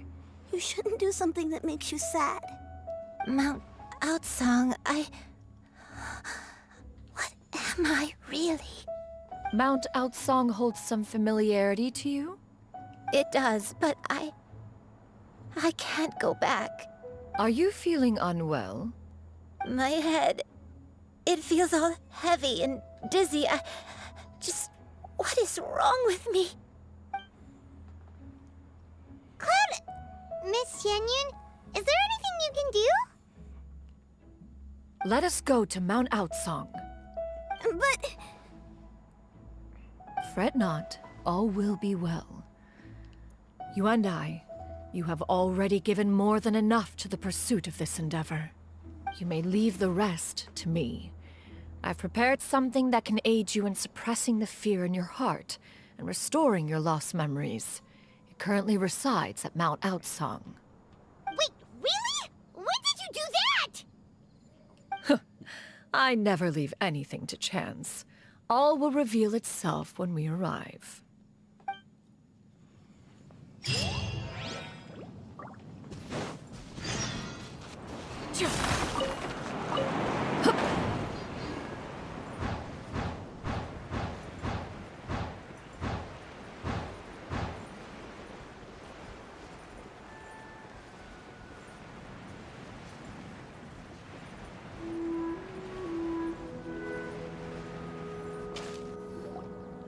Come on, just tell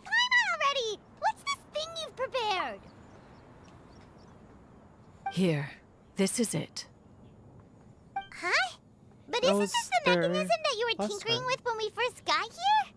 Oh, is it another invention of yours? Precisely. A recent one at that. I am most pleased with the result. I call it the Suspensus Somnium mechanism.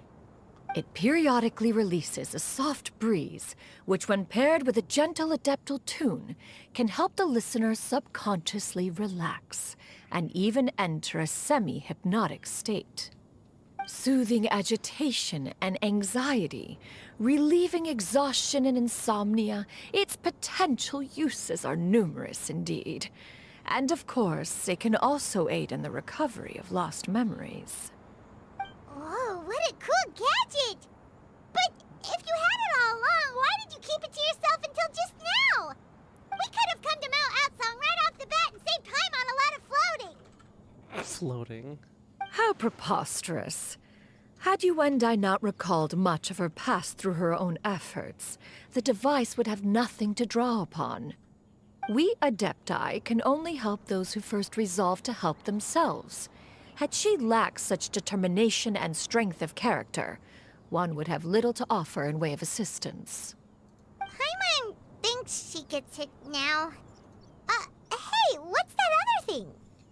As previously mentioned, a gentle adeptal tune is required to take full advantage of the mechanism.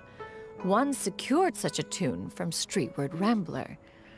Only with her melodies can the mechanism reach its peak power.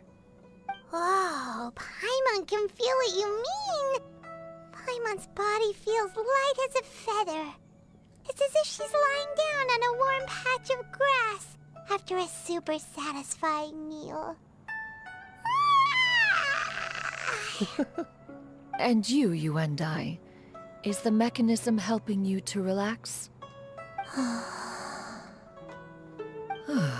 It appears she has already succumbed to the depths of reverie. Come, join one on this side. We shall give her some time to herself.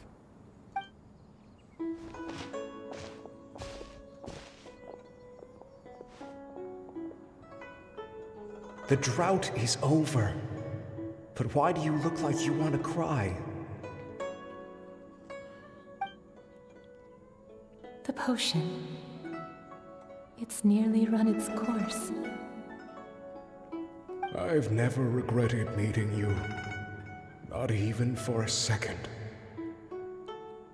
Please. Please, no.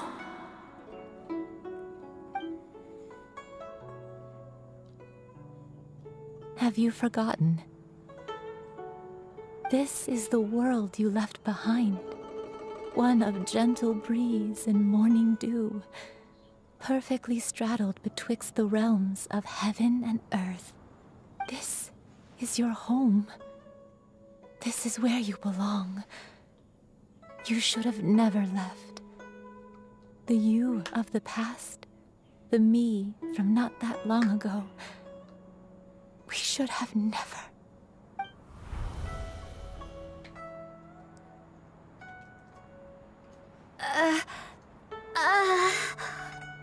So that is the truth. No wonder this place is so familiar. Granny! Granny, are you okay? Cloud Retainer. Your memories have returned? Wait, did you just call her by her full name? Does that mean you already knew each other? Yes. I now remember everything. Everything. Granny, please don't cry. I'm here. I'm Did here. Cloud Retainer know the whole Oh, time? don't worry, my dear child. Granny is fine. I'm so sorry, everyone. You've gone to so much trouble on my behalf. It's all come back to me now. The most important thing that I had forgotten was the truth of what I once was. One can sense the guilt that now plagues your conscience. Reclaiming a truth long buried is sure to come with a myriad of complex emotions. Perhaps one should recount the story on your behalf while you compose yourself. No, it's okay. Now that I've remembered, I must face my memories head on. Shuyu, everyone, I cannot thank you enough for all your help. I'm ready to tell you my story, if you're willing to listen. Please, Granny, don't force yourself. What happened in the past doesn't matter. I love you more than anything. Nothing you say can change that. I know, dear child. My feelings for you are exactly the same. It is for this reason that you deserve to know the truth. Some time ago, I made a terrible mistake. One for which I could never atone. Is this the sin that you mentioned in Dwayne Karst? What happened? I am, in truth, not a human being. My real form, one that I held for centuries, was that of a wild crane. I spent many, many years living on Mount Outsong, bathing in the soft breeze and drinking the sweet dew of the mountains. At some point, I somehow gained wisdom and sentience. The Lord of the Mountain, Cloud Retainer, became aware of my existence and began to share many stories with me. She even passed on the secret of cultivation to me. Though she never took me on as a formal disciple, I always saw her as my master. Whenever she took out her tools to work on mechanisms or new inventions, I would also stand next to her and watch.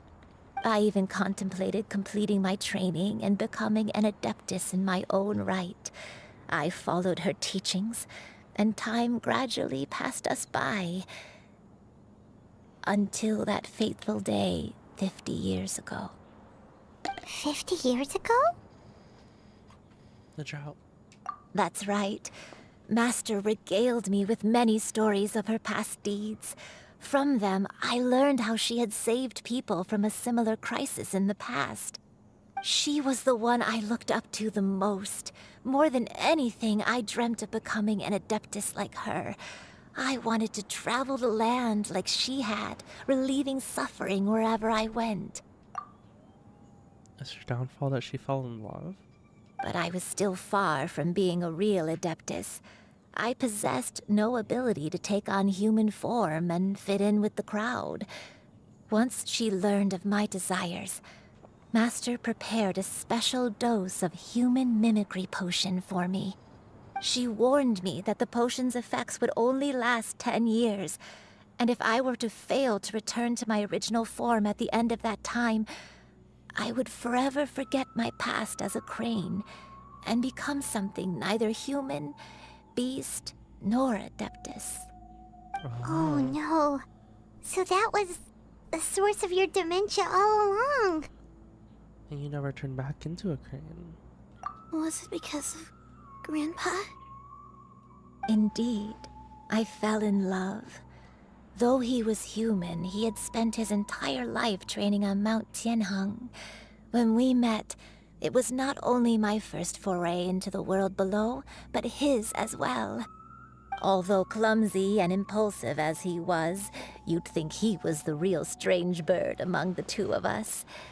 But still, just like me, he cared deeply about the world and wanted, more than anything, to cleanse it of all pain and suffering. I could not help but fall for him. But my time continued to tick away. Those 10 years passed by in a flash. Yet I did not want to leave his side, so I... Oh no. What happened next? I committed an offense. I wanted to stay with him, even if it meant living a life full of pain and suffering, even if it meant that I would eventually turn into a monstrosity. I knew I had betrayed Master's hopes, but I was too ashamed to face her. So I wrote her a long letter instead and asked someone to leave it outside her abode. I was convinced that she would not support my decision, and I lacked the courage to speak to her face to face. In my shame, I fled and tried to hide from the world, such that no one would be able to find me again. So that's why the nameless heroine hid herself away. But that was only the beginning of my troubles. I began to suffer from a strange illness. My memories became hazy and confused, and I could no longer keep myself awake. I understood that my pain was caused by my refusal to return to the life I was fated to lead. Along with my memories as a crane, I soon forgot the true cause of my suffering as well. I knew only that I had committed a sin. All I could do was pray for forgiveness, even if I had long forgotten what needed to be forgiven. Looking back, I was beyond lucky to have come across that traveling merchant at Wangshu Inn. It was such a fortunate coincidence that we were there at the same time. If it weren't for those soul-revitalizing tea pills, I probably would have... Alright, and then I guess Xianyun's gonna recontextualize stuff here now. Granny! What's wrong? Coincidence? Why did I ever think it was a coincidence? Tea pills concocted using the blood of an adeptus? No, it couldn't be. Master, don't tell me. Back then, that merchant was actually... Human custom would dictate the conferral of gifts to be in order when one's progeny is wedded, would it not? Consider the pills a symbol of one's best wishes. So when I tried to conceal my name and mistakes from the world and hide myself away in perpetuity, the only person I managed to deceive was myself. You knew where I was all along.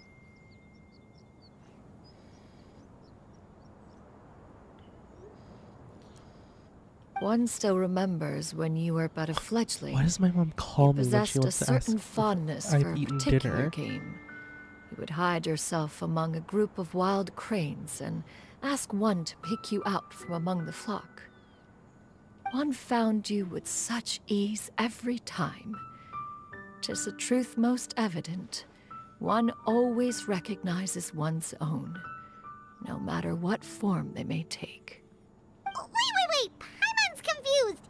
So, Cloud Retainer, you found Yuendai again? But how? When? And what happened after that? Perhaps it is now time for one to recount the rest of the tale.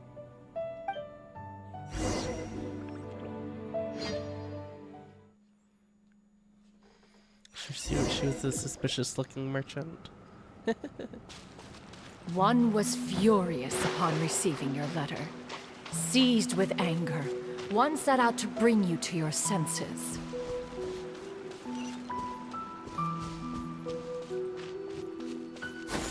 Skyward! Scatter! Yeah! Skyward! Scatter!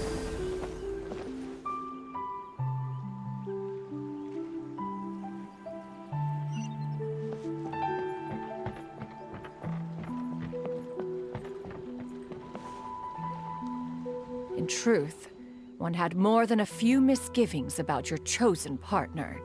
As an exorcist, his talent was lacking. One could hardly say his skill with sigils was any better.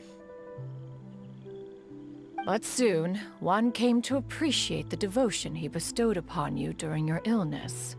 He never uttered a complaint and rarely left your side.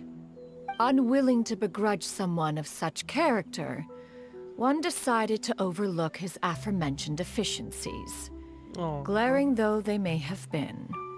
Wishing to grant you a life without regrets, one gathered many divine ingredients and used one's own blood to create a form of medicine. Though imperfect, it managed to suppress the more dire effects of your illness. As for how to deliver the medicine, after much contemplation, one eventually decided to perform the deed oneself. One took great care to alter one's features and select the appropriate attire. Only after meticulous scrutiny did one finally set out for Wangshu Inn. Bro. She wore that outfit and put on a mustache.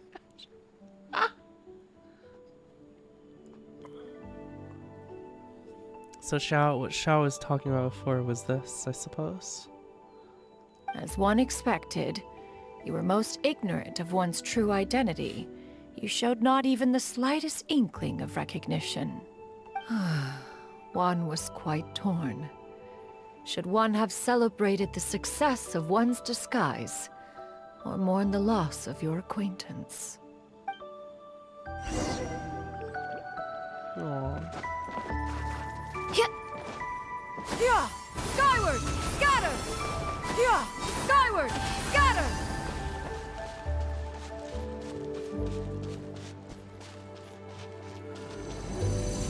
Yeah! Skyward! Scatter! Fuck. Yeah! Skyward! Scatter! Nevertheless, one would speak to you about another matter, if you are amenable. Even considering your loss of memory, one was simply flabbergasted that you could so easily forget the consequences of consuming medicine infused with Adeptal blood. Its proclivity to attract monsters is hardly that complicated of a concept to remember.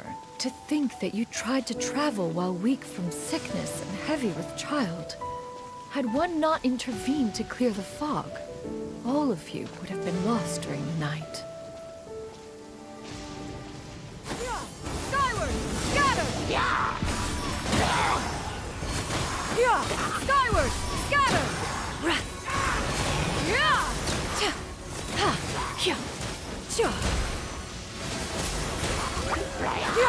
Skyward!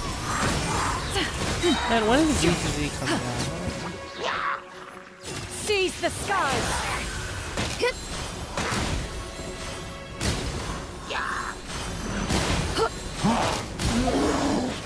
Eidolons. Eidolons. What constellations does she have?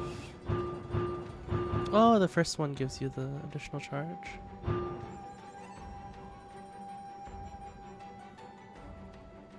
Oh, so this lets her be a DPS, I guess.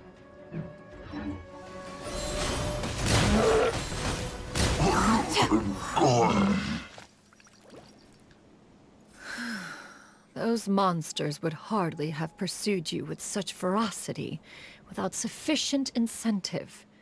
They were likely incited by the presence of godly remains.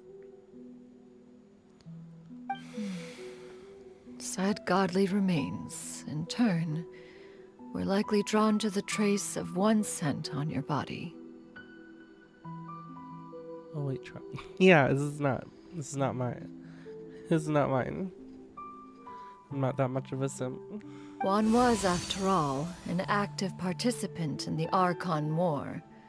Some of the gods were likely shattered by contraptions of one's very making. In the end, one was relieved to see you endure through the night. At the break of dawn, one heard an infant's cry pierce through the air, and one saw you carefully cradle the child to your chest.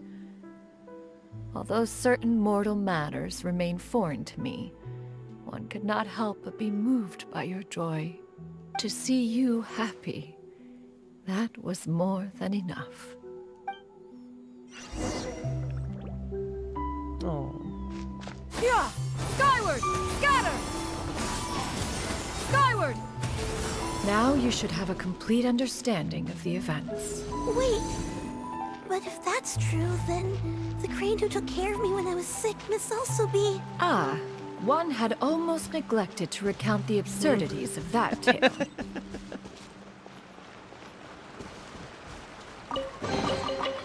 What? You gonna stop there? Skyward! Scatter! Skyward! Scatter!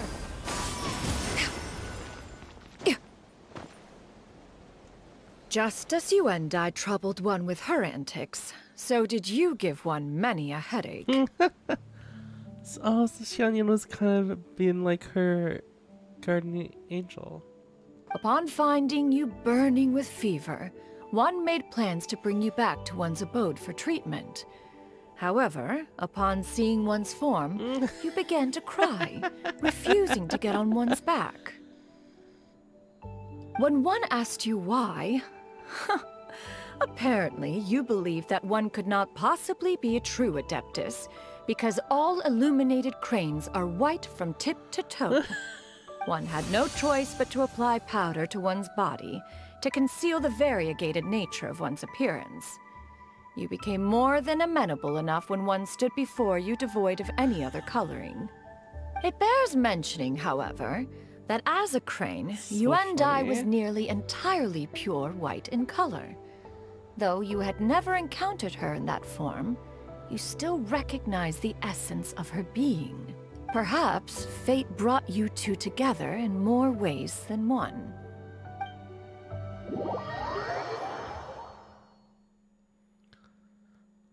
Oh, so I guess... Now all has been revealed. One owes you an apology, you and I. One recognized you upon your very entrance into Wanmin restaurant.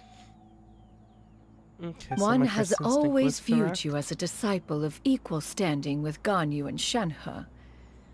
Indeed, one wished to bring your story to a satisfactory end with this visit to Liyue Harbor. Oh, so this is the matters she came for.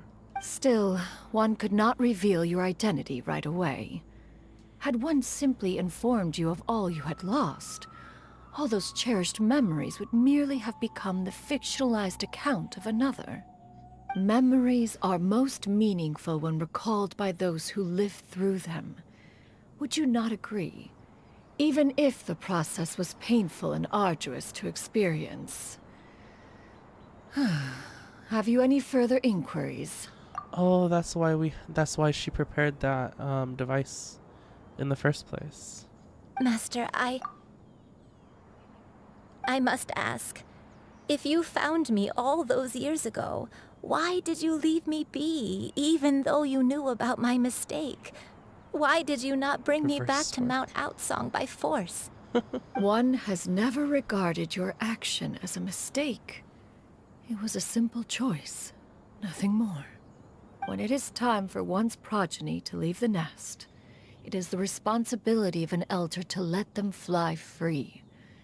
Yet, when your wings grow weary and the night grows dark, just know that you always have a place to which to return. 'Tis a refuge referred to by many a name in mortal writing. Home, nest, haven. Whatever its denomination may be, its essence remains quite unchanged. One speaks, of course, of a place not unlike one's own abode. One's disciples are free to come and go as they wish, yet the door remains forever open to those who wish to return. One rather hopes you count yourself among them. Thank you. Thank you so much. You and I. One expects you too have sensed the rapid deterioration of your condition as of late. Have you not? 40 years ago, you chose a path without a future. Though one used one's own blood to provide you with a few decades of extra time, it merely delayed the inevitable. One may have extended the path, yet one was unable to alter its final destination. Even the power of an Adeptus has its limits. Had your condition continued to deteriorate, you would have forgotten your life as a human entirely. In the end, you would have turned into a creature lacking in the ability to even comprehend its own monstrousness. Fortunately, you were able to avoid that scenario by reclaiming your memories.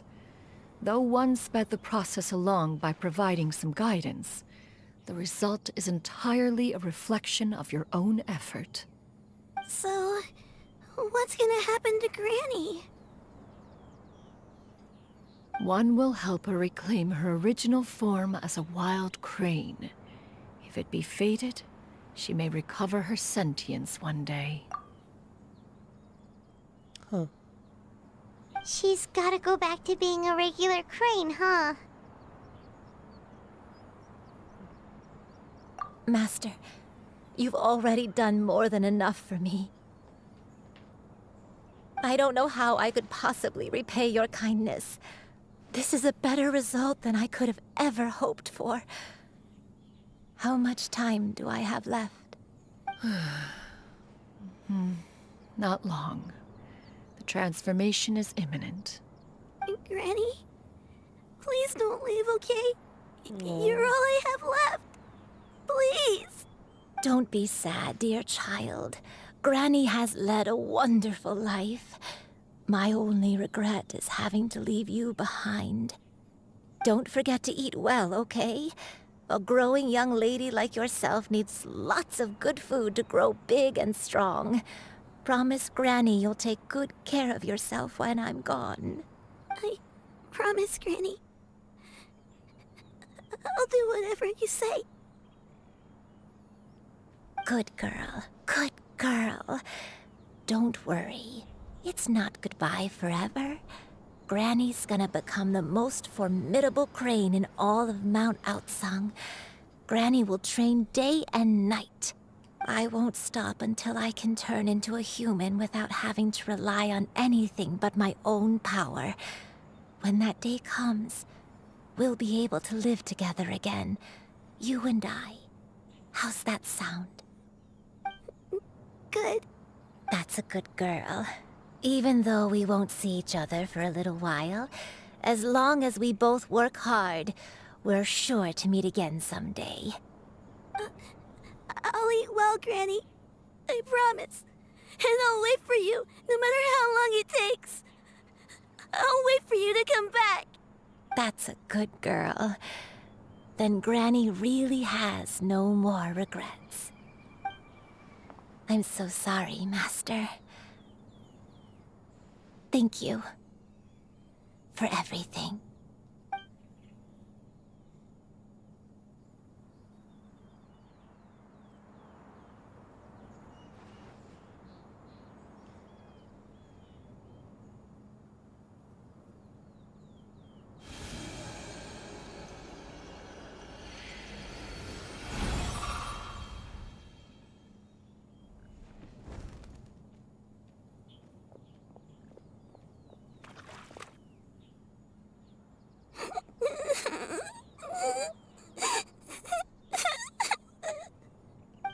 You. Let her be. At her age, crying is a natural, if not fitting, response to such an event. Tears are a necessary part of maturation. Sometimes there is scarcely a better vehicle to wash away the toll of stress and misery. Now that the issue has been resolved, you should also take a moment to relax. Give yourself some time to rest. Take a nap if you must.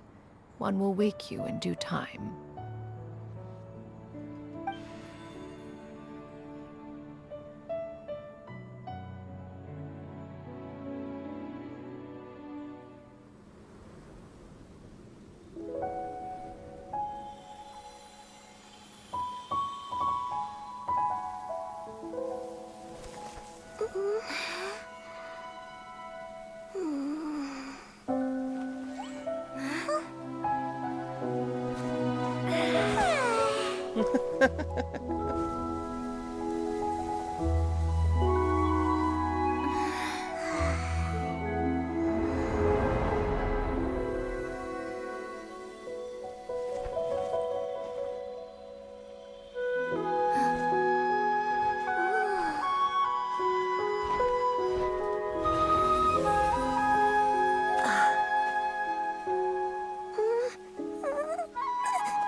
It is a dream.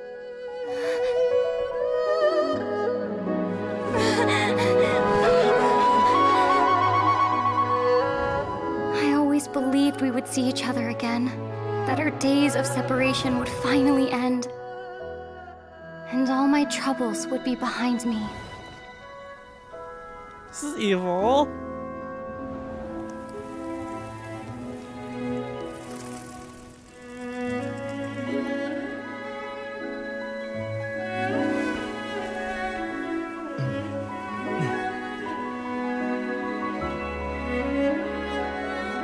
If only things could stay this way forever.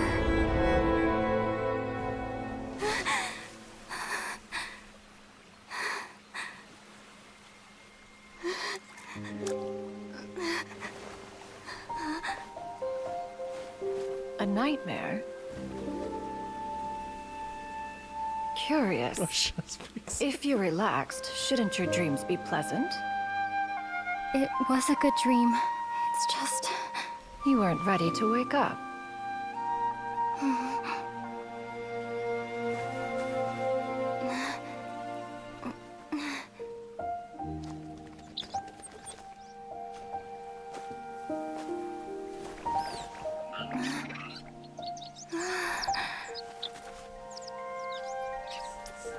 Eloquent as one may be, words of comfort are not one's strong suit. You are doing all you can. One can see your strength of will, your fearlessness in the face of danger. And so, whatever your dream may be, one believes that you shall achieve it. Of course, whenever the perils you face overwhelm you, or you become weary, one is always here for you. After all, as an elder, it is only right to look out for the young ones.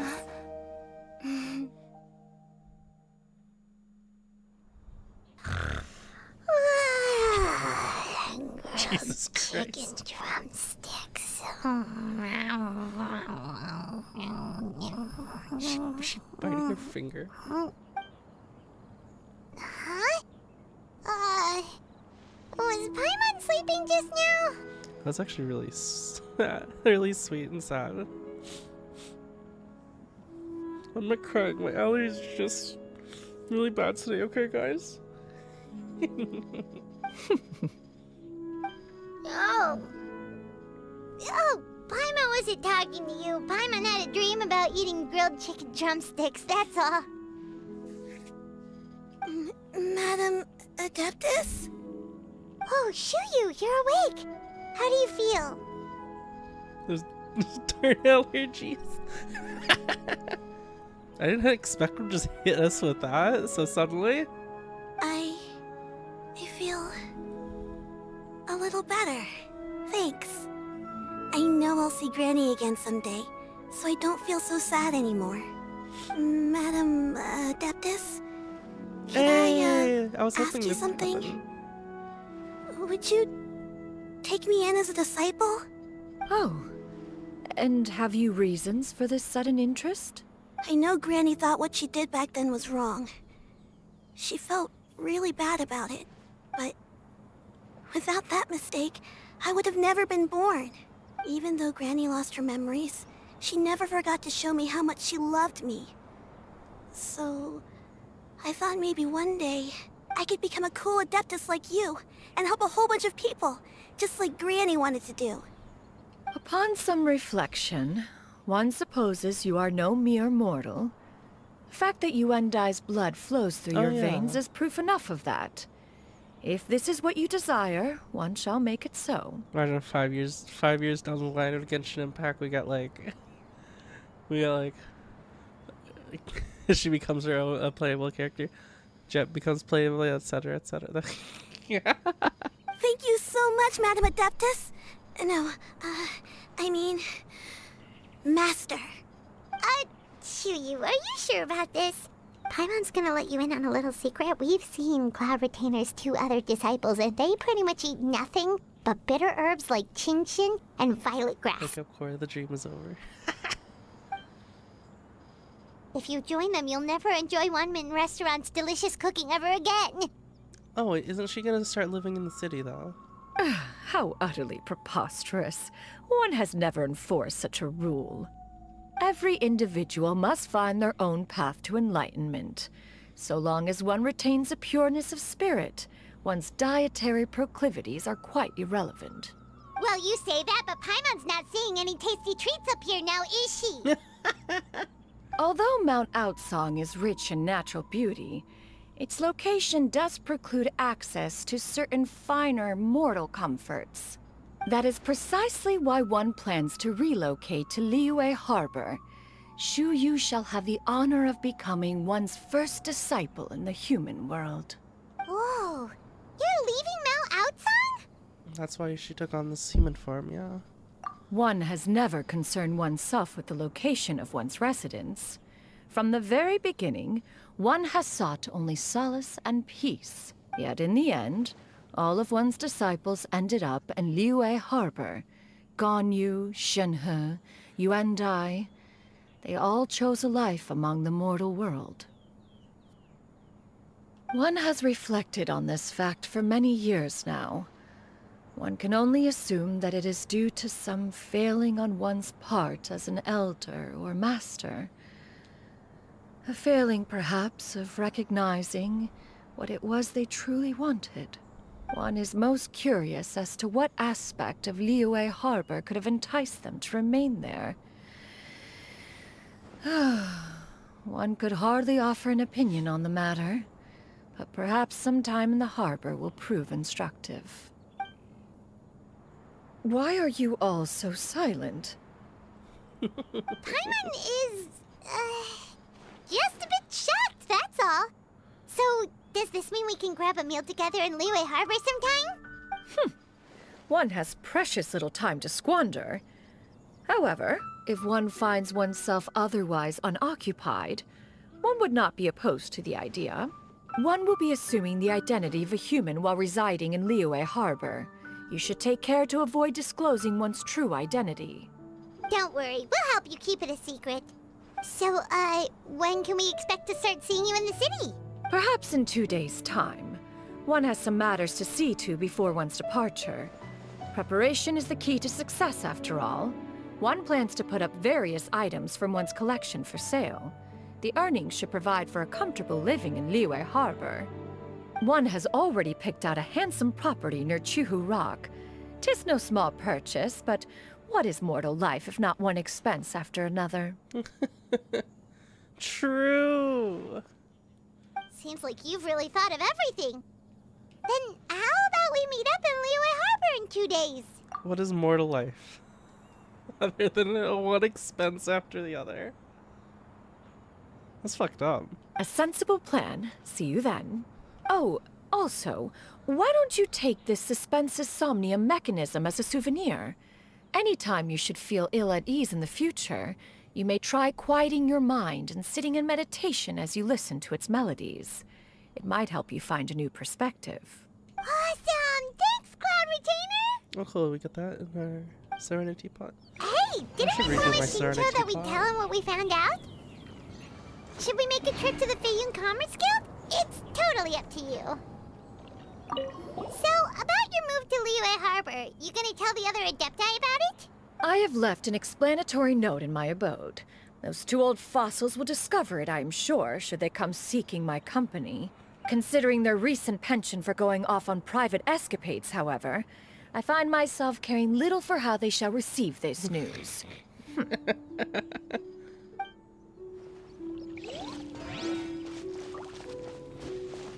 I really liked that story.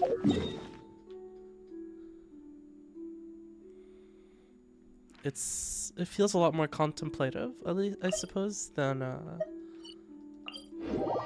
some of the other stories we've experienced in Genshin.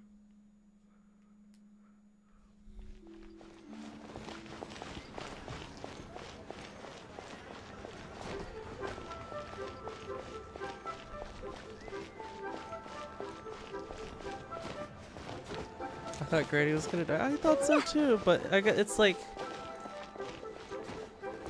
she had to do something to atone for what happened. It seems like, and returning to her crane form and losing sentience was is like a kind of death. Even if she may gain it back after a while. We meet again, dear friends. How did everything go? Great! And it's all thanks to you! Ah, I see. So the stories didn't get it right after all. Even though she was a celebrated heroine, she had to bear a heavy burden that most could not hope to understand. Thank goodness for the help of that Adeptus. At least she was able to recover what she had lost. Although I cannot claim to know exactly how their story will unfold from here, I trust the ending will be a happy one. Those united in a common purpose always find a way back to each other in the end. Thank you for helping me fill in the gaps. And don't worry, I'll keep this all to myself. It's not my story to tell, after all.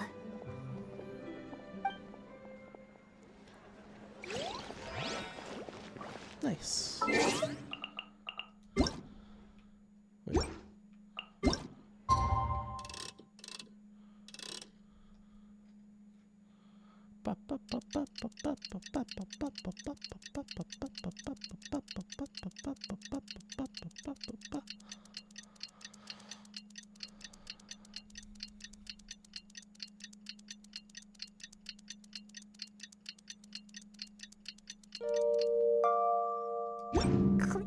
There's a brave girl today. I found a really weird-looking lizard. Want me to show it to you? Yeah! Skyward! Maybe we do a little bit of the year's quest after this. Yeah! I've got some time tonight.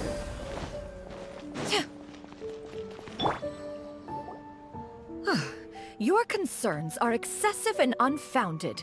This is but a simple collection of ordinary valuables. Such intense scrutiny is hardly necessary. To be quite honest, your insistence on that fact is my primary cause for concern. In what way are any of these ordinary? Every single item here could be worth more than everything I own combined. I simply can't risk shelling out that kind of mora without proper scrutiny. If I'm wrong, I would never be able to earn it back, not even if I worked every single day for the rest of my life. I have to be careful. Yes, you can never be too careful. We're here, Cloud! Miss Shenyan, what are you guys arguing about? Ah, perfect timing. This ignoramus is questioning the authenticity of my wares. I'll have you know, these items have remained untouched in my personal collection for several hundred years. To question their legitimacy is pure folly. She's not gonna be really good at concealing her identity here. Several hundred years?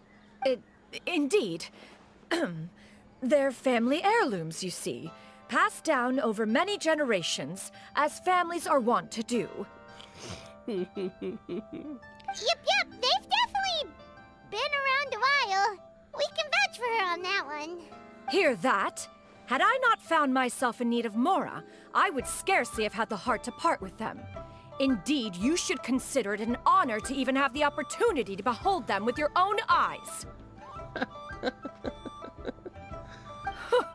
Doubt their authenticity any further, and I may just decide to take them to another buyer. Whoa, whoa, whoa, whoa! Please don't go! I apologize for any insult, miss. You see, I know full well that I lack the knowledge to judge the true worth of these items. If you could wait but a moment, I've hired an expert to appraise them for me. He should be here shortly. Zhongli. An expert, you say? Very well. I will wait for a little while longer, then. Traveler, Paimon, this is my new residence. If you have cause to seek my company in the future, this is where you can find me. Master! Oh, it's you two again. Oh, that's nice. Hello. Oh, that's so pretty. Shuyu! You got a new outfit! It looks great on you. Mm-hmm. Master made it for me. I like it too. Huh? You know how to make clothes? Do I know how to make clothes? With the support of the proper mechanism, sewing is hardly a challenge. But you only made half an outfit for Shenhe and Ganyu. Master, I brought in most of my stuff. There's a few boxes left, but they're kind of heavy, so I just left them outside. Fret not. I shall help you move them into your room.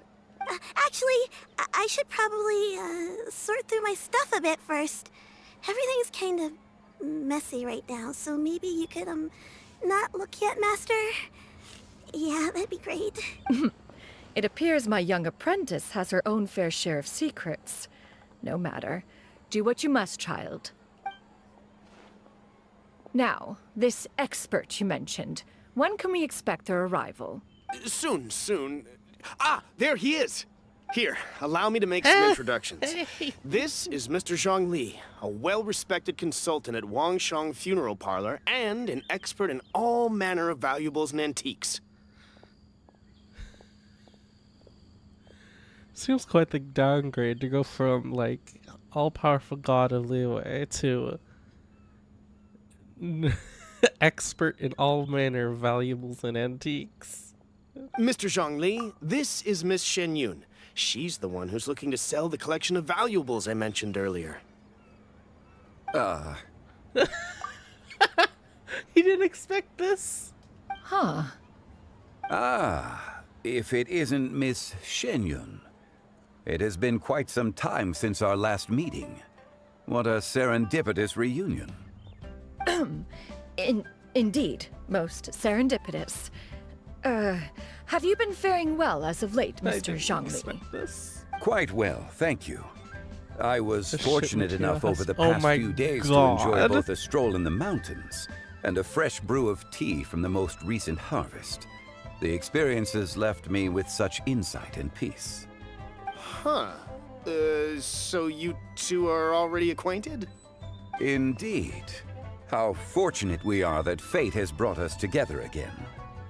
If you are otherwise unaware, allow me to inform you that Miss Shenyun is a well-regarded collector and appraiser. She is well-versed in all fields, and oft-celebrated for her impeccable taste. You stand to gain much from this opportunity. You are too kind, Mr. Zhongli. True collectors pride themselves on their wealth of knowledge and eye for detail. I can say without a doubt that you are foremost in that regard. Why, you flatter me, Miss Shenyun. It would seem that you are as self-effacing as ever. Not at all, Mr. Zhongli. Not at all. Same, dude. While I am loath to butt into this conversation, I must ask, you two already knew each other, and you seem to have quite a cordial relationship. Can I be certain that you're not working together to swindle me? I mean, you never know. Huh! A preposterous accusation. The heavens themselves would collapse before we would conspire to do such a thing. It's so funny to see her so...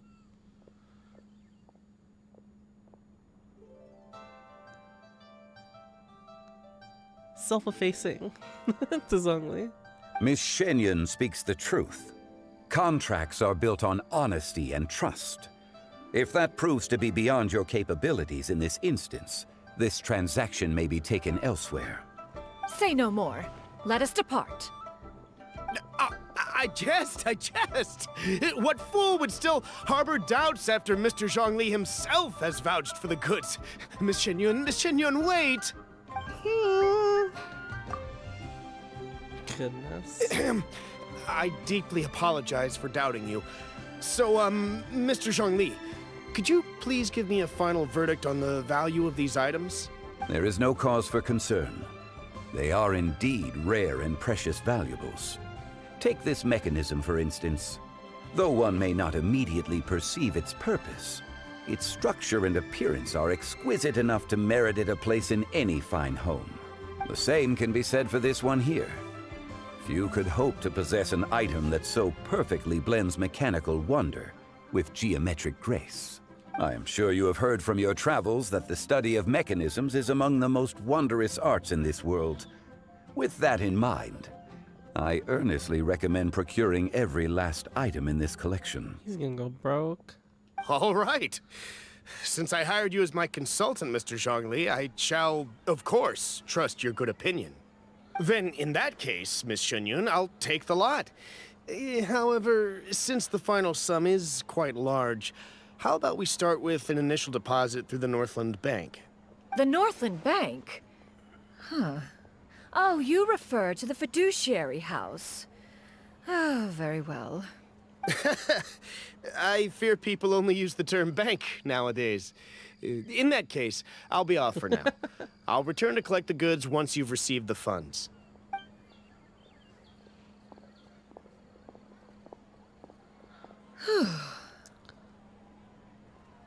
Snore, snore. What? How fortuitous. A meeting. Zhongli! My friends, have you been doing well? Oh no, if I keep listening to this, I'm gonna talk like them. We've been great! How about you? Paimon didn't know you were such a busy consultant! My days have been quite pleasant as well. I had been quietly enjoying a cup of tea when Mr. Xiaozu requested my services. As for you, Miss Shenyun, I presume you must be looking to settle in the city? I must say, the name Shenyun sounds exceedingly strange coming from you. Perhaps you could dispense of that particular epithet in further conversation. Whatever for. Am I not addressing you as a friend should? Well, that is true, but... Alas, refer to me however you will. After all, a name exists such that others may address you with it. One is hardly ignorant of that fact. It would seem that you have gained many valuable insights over the years, Cloud Retainer. One has indeed. One's previous stays were all brief. Now that one has made up one's mind to move and settle, one has gained a much better appreciation of the hubbub and commotion of the city, as well as the people's hard work and ardor. This city is much changed from how it was more than 1,000 years ago. Not unlike the ocean tides, so too shall the movement of people ebb and flow. From turmoil to peace, enlightenment to aspiration. Human society possesses limitless potential. In another 1,000 years, the scene we witness here may change in ways that are impossible for either of us to imagine. Alright, that's enough reflection for one day. No need to get all sentimental on us. You make a valid point, Paimon. Now that the sale has concluded, what say one plays the host as we try some specialty dishes together? One must profess great interest in trying bamboo shoot soup. Perhaps you have forgotten, Cloud Retainer, but I once tried my hand at that dish. You were at the table on that occasion, so logic dictates that you should have already tried it. Huh? Oh? What occasion was this? It was a reunion between friends several centuries ago. Alas, you must have been too preoccupied to secure yourself a portion. Or perhaps our other companions simply availed themselves of faster reflexes on that occasion. Ha! Hardly. 'Twas most certainly out of consideration for the others in attendance. In but a moment, one will show you what it means to have a true deftness of hand. It is settled then. Bamboo shoot soup, mora meat, crab roe tofu, triple layered consommé. We shall enjoy the lot. Bamboo shoot soup. I think of... One has already passed word to Shenhe and Ganyu to make a reservation. It is prime time for them to meet one's newest disciple. It should be a most splendid occasion. Shu Yu, come now, it is time to dine. Ah, this gentleman over here is Mr. Zhang Li. He is, A humble employee of Wangsheng Funeral Parlor. Pleased to make your acquaintance. Nice to meet you too, Mr. Zhongli. That should be everyone, right? Let's go! Sounds good.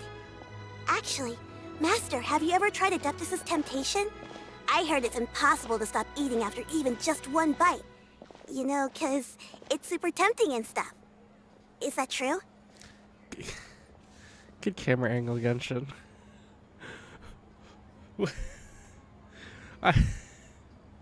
What is this camera angle? That sounds rather implausible. Although with the right preparation, certain dishes can be too delicious to resist. You can't make it so that they're only halfway through their conversation, and we're staring at the ground. Huh? Why are you all walking so fast? Hey, wait for Paimon! Hey, wait up!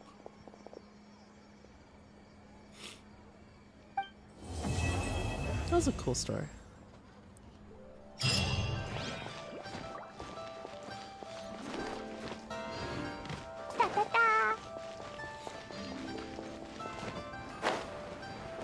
Clap, clap, clap, clap.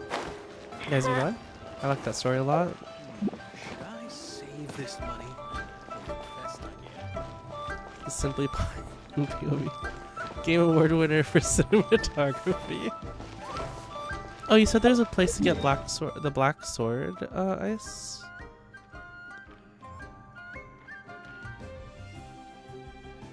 Can we go through the world quest for this zone?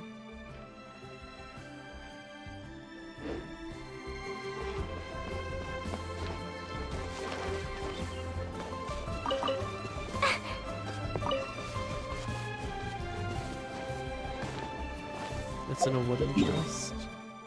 Do you know where it is? Or we can just look it up.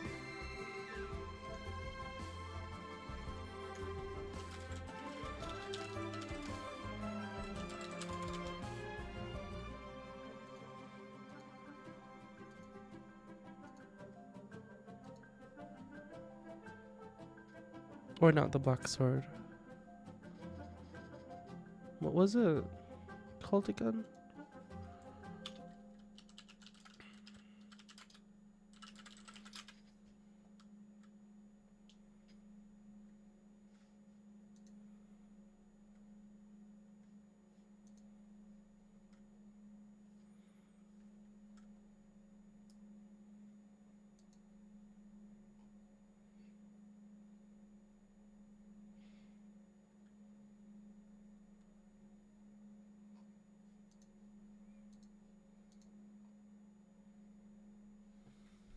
Dark iron sword. Oh, it's tied to a quest. Okay, okay. It's gonna be really. It'll be really unfortunate if I'm not gonna be able to eventually get all the refinements for that sword, because I scrapped it ages ago. But it'll be nice to actually have it. This patch.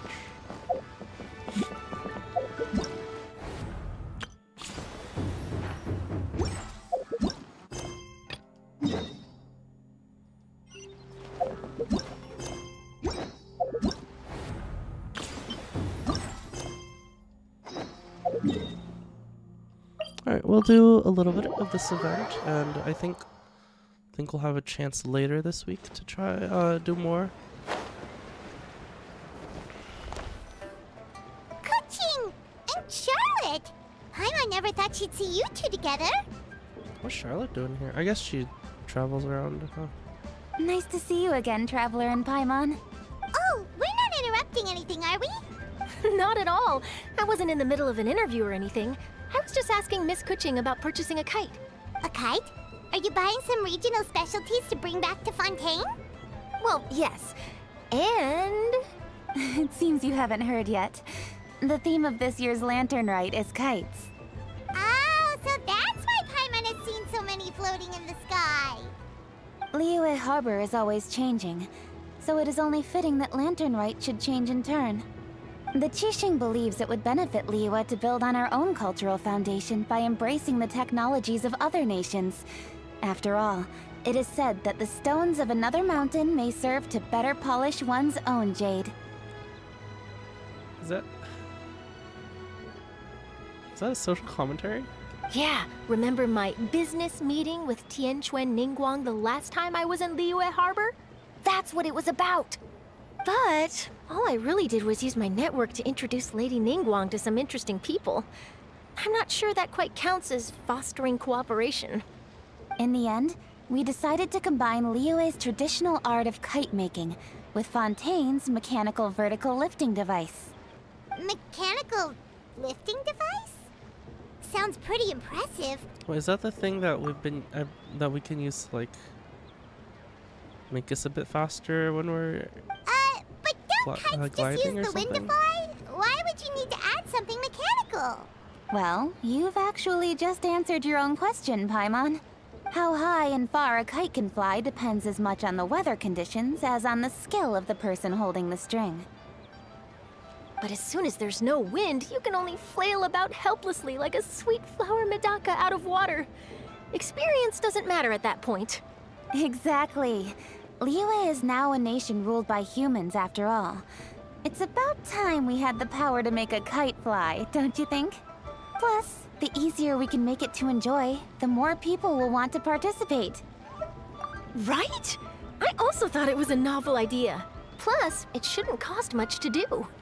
I've never noticed that her necklace looks like a camera lens. With Miss Charlotte's help, everything has gone smoothly. Our new mechanical kites are already available to purchase from a stall in the harbor. We're having trouble keeping up with demand. We also gave quite a bit of thought to the price. We didn't want it to be too much more expensive than a traditional kite. Cool! Turns out you two and Ningguang like playing with toys just as much as Paimon! Toys? They're not exactly toys. You see, Miss Kuching? That does seem to be everyone's first reaction.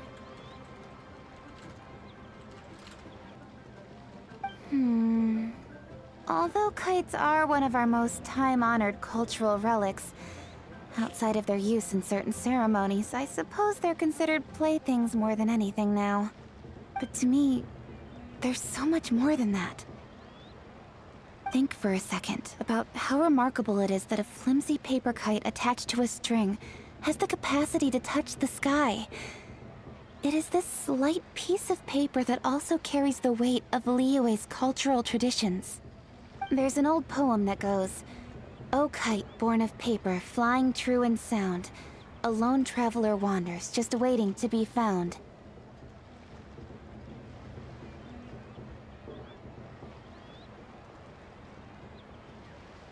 Yeah, you want to continue?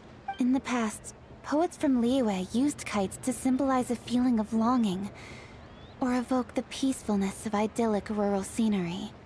If the people of today can derive enjoyment from this activity, they will not only be more likely to better appreciate the tradition, but also to pass it down to the people of tomorrow. That's the Kuching we know, always thinking 5 steps ahead of anyone else. Well said, Miss Kuching. I've learned quite a bit myself. As long as you're willing to listen, I'm happy to share. I also know quite a lot about the various folk traditions related to kites. For example, whenever a kite blew away, people would say it was the Adepti that summoned the wind to take it away as an offering. That way, you can turn an unfortunate event into an auspicious one. What about something more fun? Do you know anything like that? More fun? Let me think. Oh, I suppose we should first talk about how kites are made. It's another one of our precious forms of traditional craftsmanship. My grandfather told me that, back when he was a boy, children learned the art of kite making step by step from their elders. First, you use the thin strips of bamboo to construct the frame. Then, you draw a design of your choice on a piece of paper, paste it onto the frame, and tie on the string. Then, you look towards the sky and release the kite to soar among the clouds.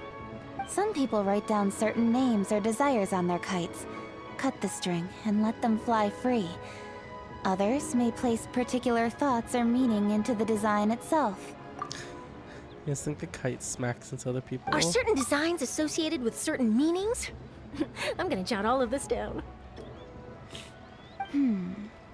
Well, for example, kites in the shape of a butterfly typically symbolize freedom, happiness, or the desire to break free. Fascinating. What else can you tell me? This part nice? Yeah. The scissored-tailed swallow is the most classic design. It symbolizes good fortune and joyful tidings. Different colors also have small variations in meaning. Are these commonly understood meanings and symbols in Liyue?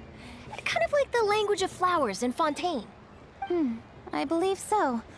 Most have probably heard something about it from their elders at some point. If you're interested, Miss Charlotte, I have several books on the topic that I could lend you. They could be a useful reference. That would be a huge help! All of that went over my Great! head. Looks like I've got the outline for quite the article on my hands. Like all those kites. Perfect! We're gonna take a look around. Same Paimon. Then I'll show Miss Charlotte to my home for a little while. Ah, I almost forgot. The Ministry of Civil Affairs is hosting a kite flying contest on the night of Lantern Rite. If you're interested, you're more than welcome to bring a kite and participate. The rules are simple. Whoever flies their kite the highest and furthest within the time limit will receive a special honor along with a secret prize. Secret prize? I've already prepared more than enough empty film for the event. I can see the spectacle already. Oh, Paimon was on board the moment you said secret prize. Then I'll look forward to seeing your performance. You bet! See you then! Kite's emotion. Wait, Traveler? Take a peek to your right. Do you see those two people lurking over there? Huh? Is it just Paimon? Or were they staring at us the whole time we were talking to Kuching and Charlotte just now? They seem fishy. Sending us vibes. Whoosh. Thank you. The cheesing sure do will attract a lot of attention. Huh. Well, yes, but something's up. Paimon just has a bad feeling. Do you think they could be treasure hoarders? They always seem to be stirring up trouble during Lantern Rite. Hello. Oh, Paimon's sick of waiting around Did I for get something raided or bad to something? happen. What's We with all should these good strike people? first, you know. Foil their plans before they even begin. You go right, Paimon will go left. Oh my god. Ah, sneezes.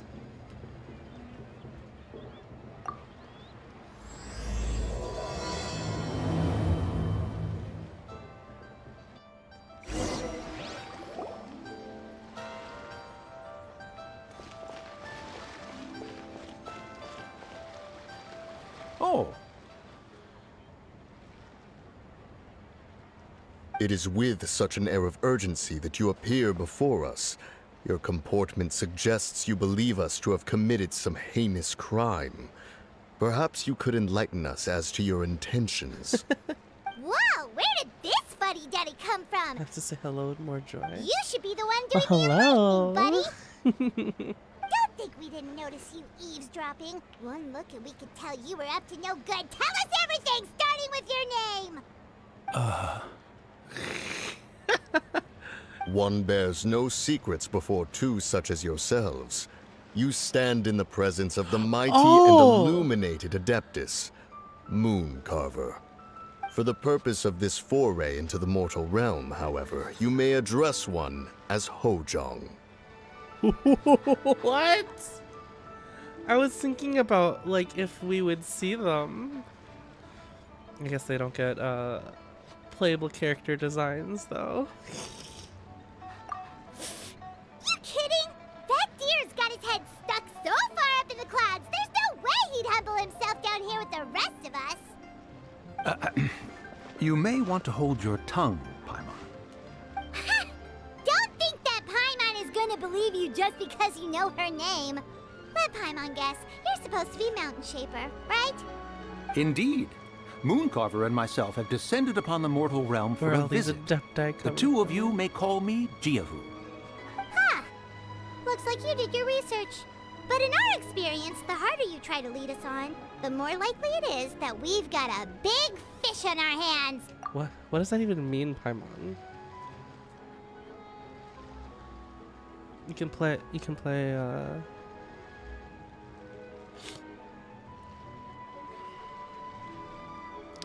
Xianyun. He speaks Spanish. Ah. Hola. Oh, my mom has frozen. Oh, my phone has got to cool down a little bit. We'll go straight to the Millilith and have you arrested for impersonating a Adepti. Preposterous! Utterly preposterous! Can you guys prove it? Right. Tell us something that only an Adeptus would know. And it better not be some common knowledge that any person on the street could tell you. During the last Lantern Rite, We gathered at Mount Hulao with Rex Lapis and made use of Cloud Retainer's supreme cuisine machine to prepare bamboo shoot soup. Perhaps you have some recollection? The flavor of that Lasagna, soup you was mean? more than enough to whet one's appetite. As such, Cloud Retainer assented to my use of the device beyond that singular occasion, providing other recipes to boot. Since then, one has dabbled in the pleasures of the culinary arts whenever time allows. I'm just saying that these two didn't get a playable design, like character design is all.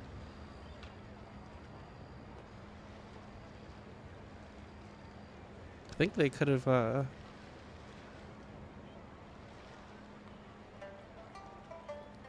sadly probably one day in the future. I guess they can just change their form on a whim, right? So maybe they would get like a fancier character design in the future. Dabbled?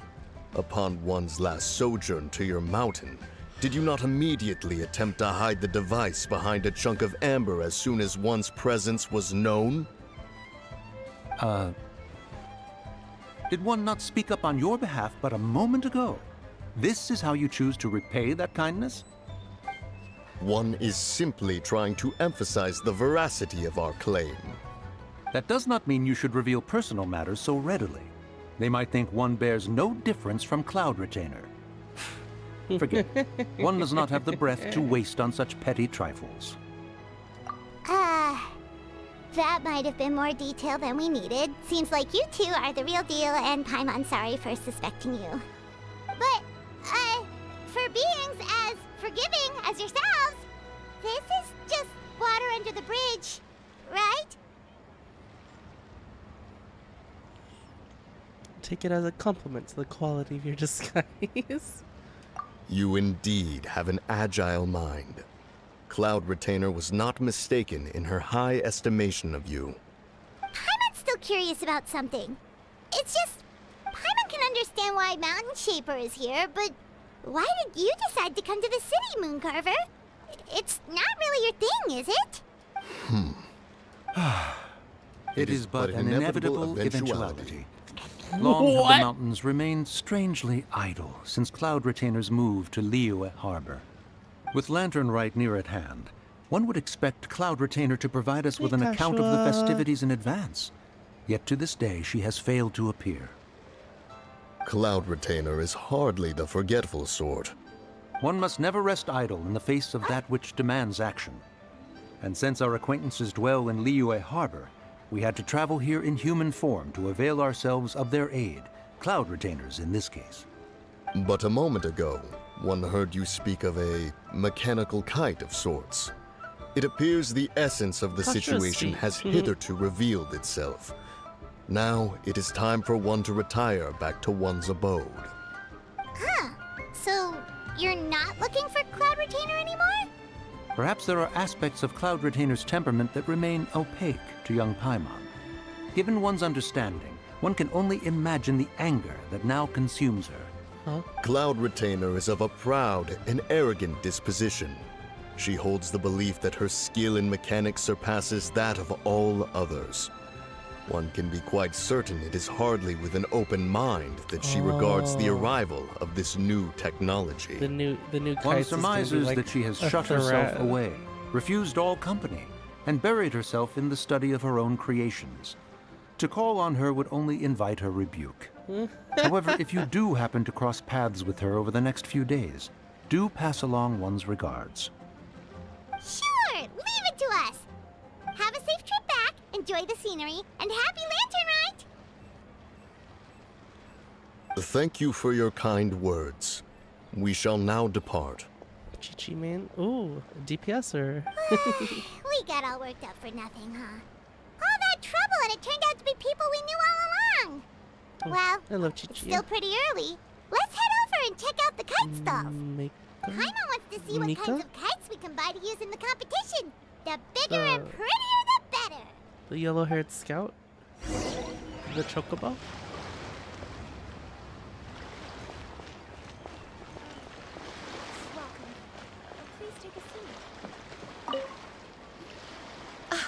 Welcome! Are the two of you looking to buy a kite? Would you like me to go over the different designs? Ooh, Assistant Kill Swallow! This jade chamber design is our newest. It's been selling like like crazy this. over the past 2 days. Oh, the jade chamber one is so good. It's like it's because the jade chamber is flying. Oh my god, I like that. Of course. The jade chamber symbolizes wealth and abundance. The kite bearing its design is said to bring riches in the future to those who fly it. Oh, now that's Paimon's kind of kite. I apologize for the interruption, but are all your wares in order, Miss Genuine? Yes, they're just over there. goodness. The paper, bamboo, and dyes. All the necessary kite making materials. Falls down, it'll Wonderful. come back up again. I'll pack them up Just and get a gotta guard to repair it. deliver the goods to Yilong Wharf for you. Yilong Wharf? Oh, wonder what that place is like during Lantern Rite. Paimon would love to go take a look. Well, if the two of you are interested in going to Yilong Wharf, then could I trouble you to find Gaming and deliver these goods together? Is Gaming the guard you just mentioned? Well, yes. The communications Gaming. office handles shipments and It's transports him. around Liyue. He It's works for the gaming Secure time. Transport Agency, one of our sub-organizations. The problem is, many of my colleagues have taken leave during Lantern Rite to spend time with their families. So, our available workforce has seen a dramatic decrease recently. If you were willing to help out, then I could get a head start on my next appointment. You do seem really pressed for time. Oh, wonderful. Now, at this time of day, Gaming should be somewhere in the vicinity. Just follow the main They knew road what they until were you see doing. the head of a Wushu dance costume. Should be on your right. Be sure to come back if you'd like to buy a kite. I'll even give you a discount. I love dragon dances as well. Dragon dances are so cool.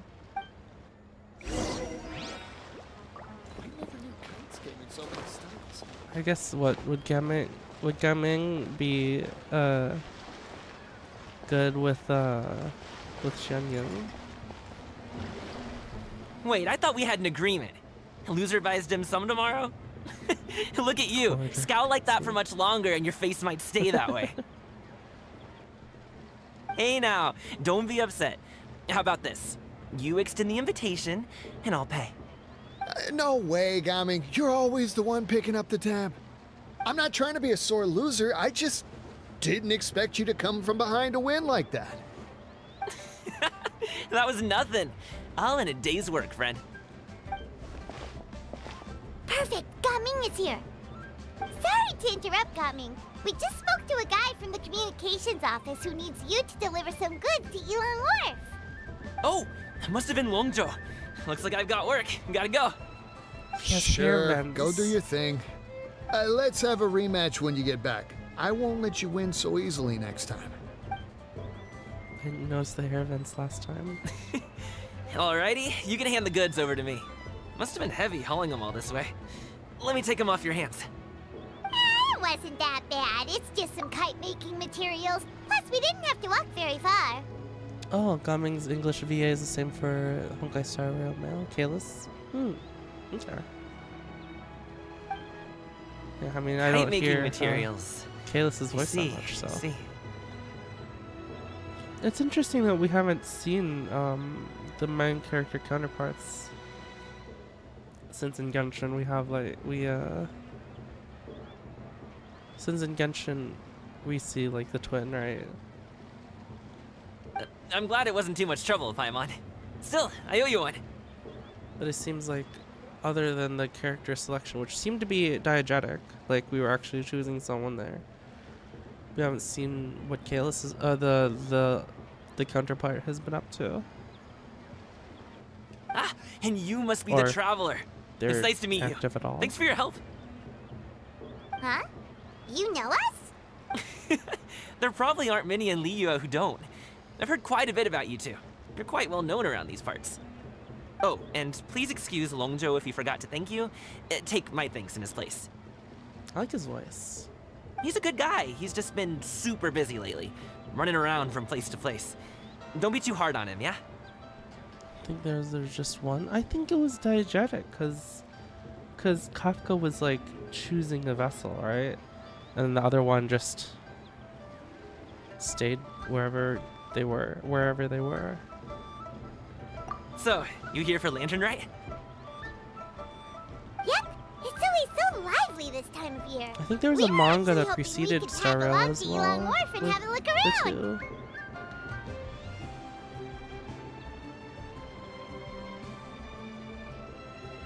Yeah, it's Gamin. Perfect! We'll go together then. I'm good with directions, so just follow me. Trust me, I know my way around. We can exchange stories, tell jokes, or just chat along the way. Oh, and there are a couple of good places to eat along our route. We can stop and grab a bite when it's time. The ingredients are fresh, the portions are generous, and the prices won't break the bank. You can order anything, and I promise, you won't be disappointed. Order anything? Paimon seems to be drooling already. His hoodie is so cool as well, since it's like Dragon Dance themed. Hey, did you really have to call Paimon out like that in front of our new friend? Don't worry, I understand. I joke around like that with my friends too. It just shows how close you are. Do you need to pack anything up before we hit the road? I can wait. Nope, our things are always packed and ready. We're pretty much travel experts at this point. Oh, that's right. Then let's get going. If we run into any trouble, you can count on me to protect you. Blue idol I am a animation. guard after all. Really? Oh, sick. Hey, Jiminy. I'm actually not going to be on for too much longer.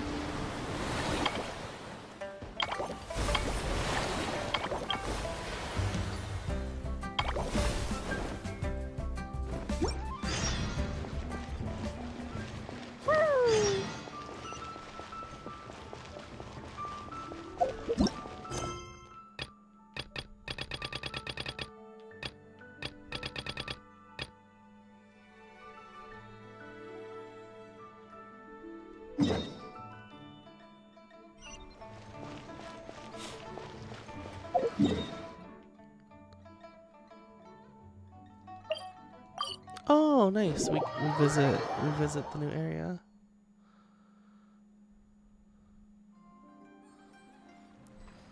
Can I go along for helping me pronounce various Chinese names?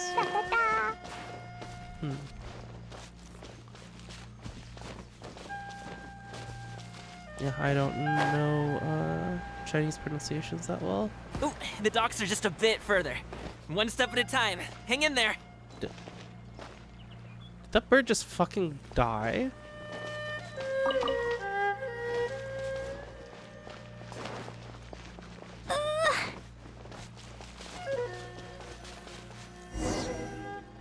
Pod. Wait! Get behind me. I'll handle this. Fry!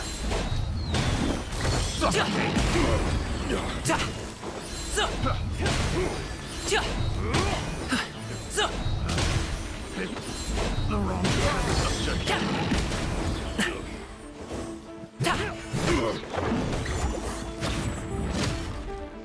Wait, where did the... wasn't where done. did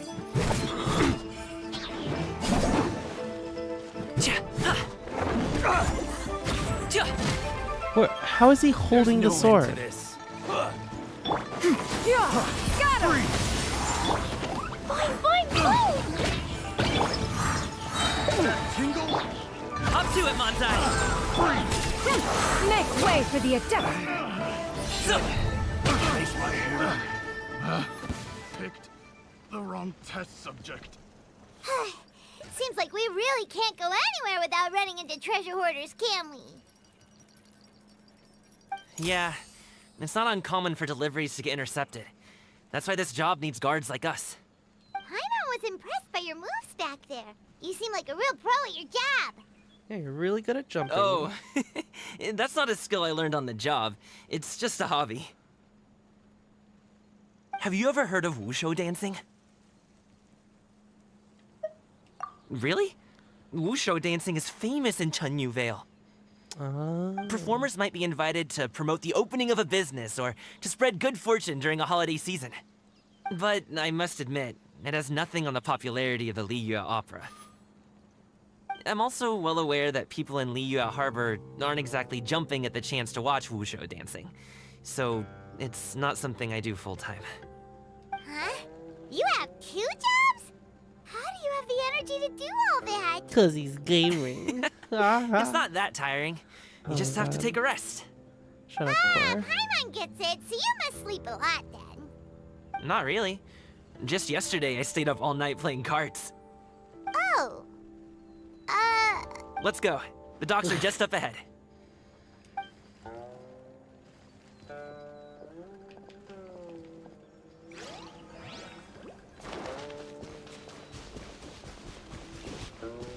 Yeah! Skyward!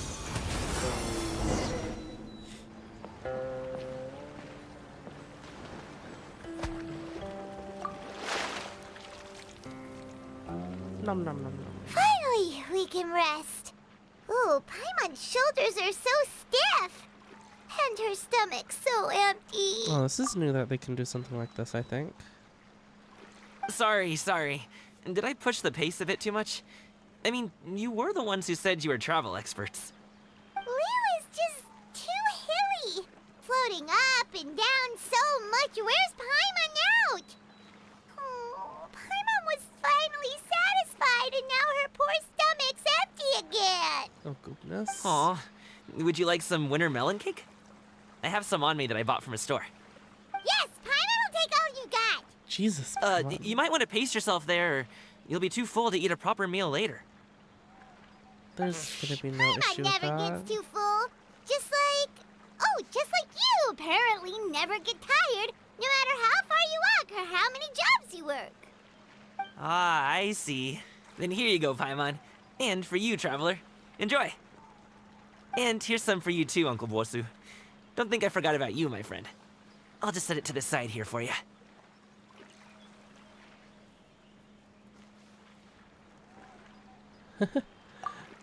Gaming seems like a real people person. He can get along with anyone. He treats everyone person he meets like a close friend. That hit the I thought that said Paimon thought she was going to Gaming starve seems to like death a for real minute person. there. And then it That I close was of like, a call, was huh? that in question? I've been eating winter melon cake ever since I was a kid. You can buy them from I all don't know sorts if of I've places. had winter Whether melon it's a cake. small vendor on the wait. side of the road or a big restaurant in the city. But each place produces wife cakes with a cake slightly made of? different flavor. If you like these ones, I can give you the address of the shop I bought them from. I'll just have to check when we get back. oh, all my jabbering must be making it difficult for you to enjoy the scenery in peace, huh? Don't be afraid to tell me to zip it for a little while, okay?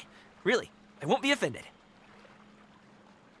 It's okay. Paimon is kind of enjoying listening to your chitter-chatter. I guess autoplay is Aw, a fed Paimon is a happy Paimon, huh? the autoplay is like this Paimon can be in a good mood automatically anytime she wants. because we're moving. I guess. Need some fresh bamboo for this.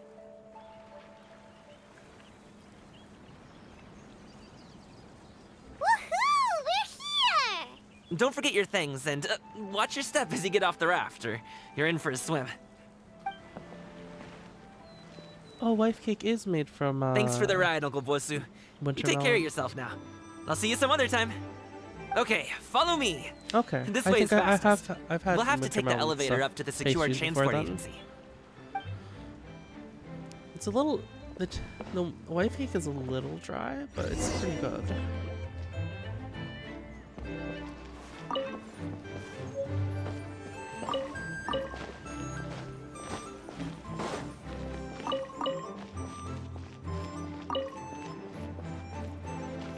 Can you adapt to you? Adapt to you? Skyward! Scatter! Oh, what the heck?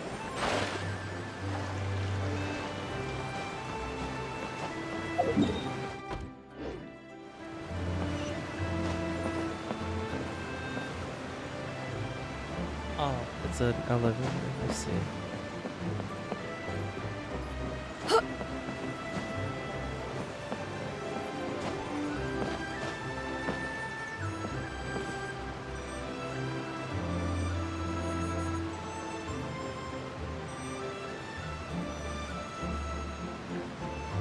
I sent you that Reddit post, Ice, because it is about the Dark Iron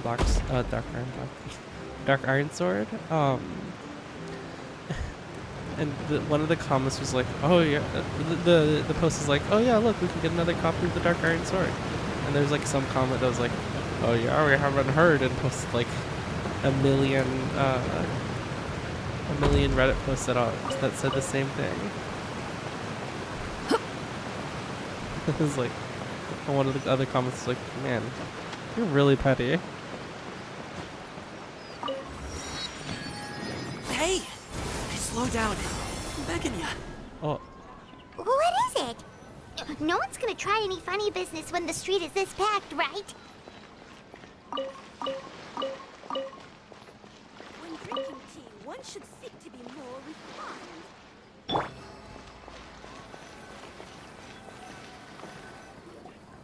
Oh, well... how should I put it? Come on, spit it out! Do you see that group of people over there? Huh? Those are my relatives. Wow, you sure have a big family. Once they start buying things, they won't stop perusing till it gets dark. This is bad. They're your family, not your arch enemies. What's there to be afraid of? Unless... Oh, did you do something horrible to them? The heck, Paimon? No, it's not that. I'm just not that good at dealing with my family. It would be best if we could steer clear of them. I'll explain more when we have the chance, but right now, we've got a job to do. The left side looks pretty packed. Let's go straight. Slow and steady wins the race.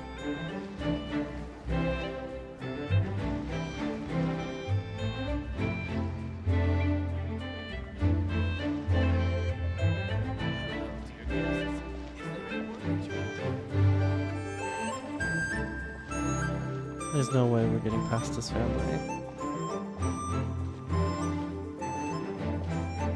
Am I barely too slow?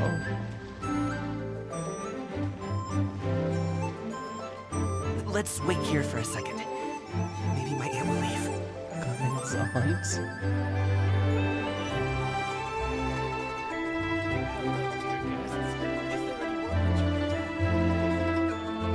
Where's the cardboard box? She's gone. Let's go.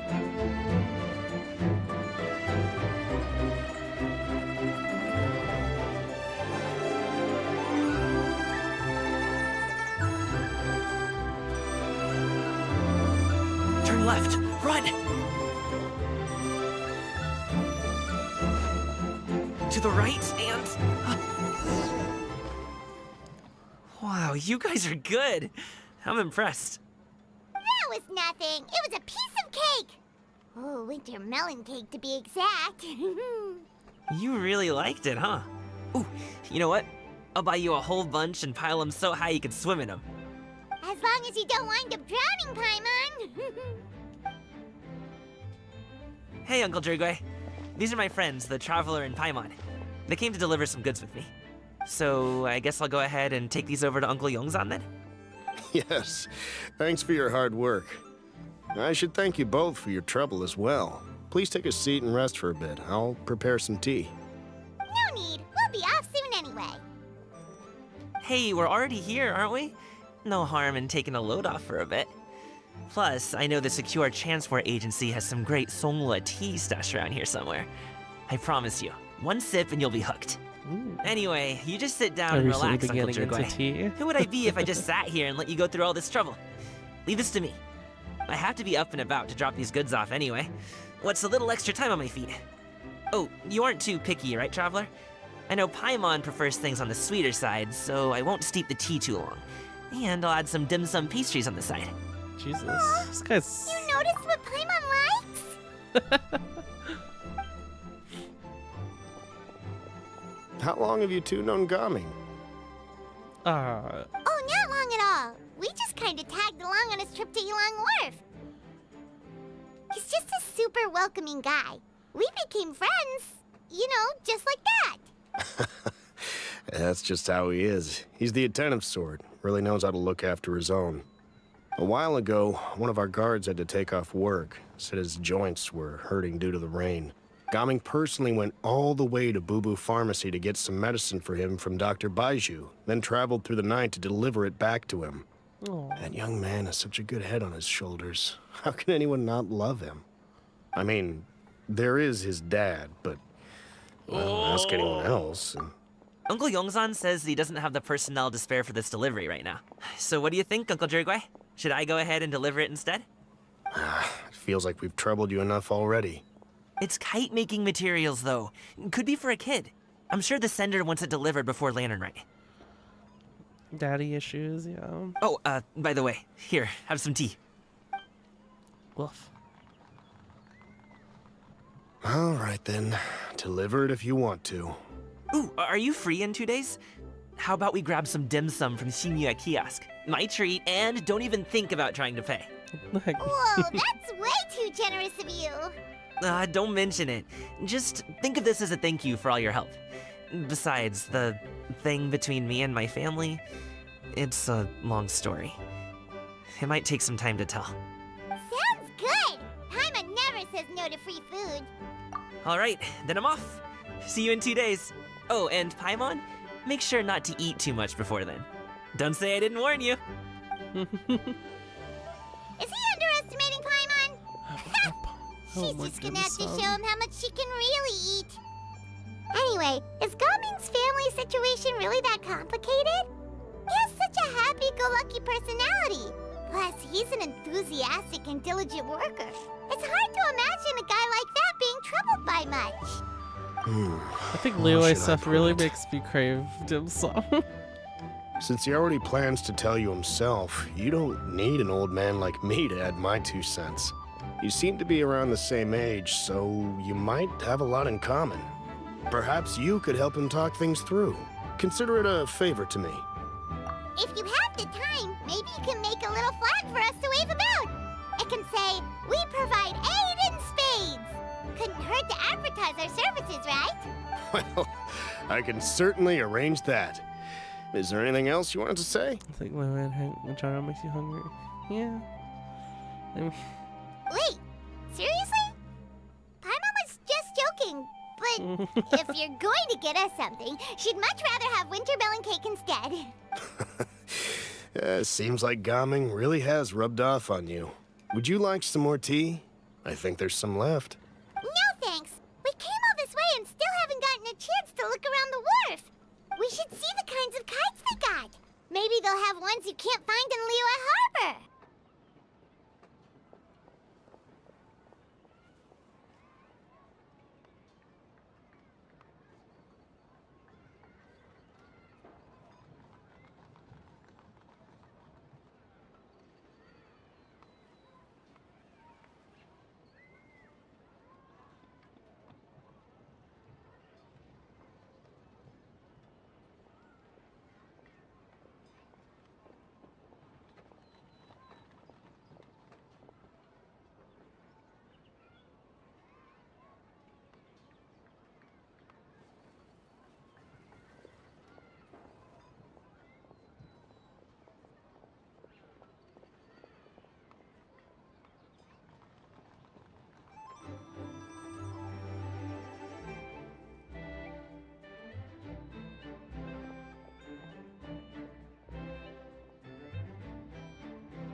Okay, I'm back. My mom wanted to test out my AirPods, see if she'd like them, or see if they fit her well enough. All right then. Please do let me know if you'd like more tea. You're welcome to stay as long as you like.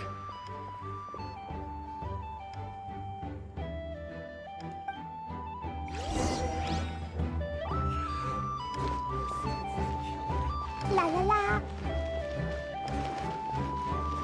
She has the, oh god, she has the AirPods. Oh my goodness.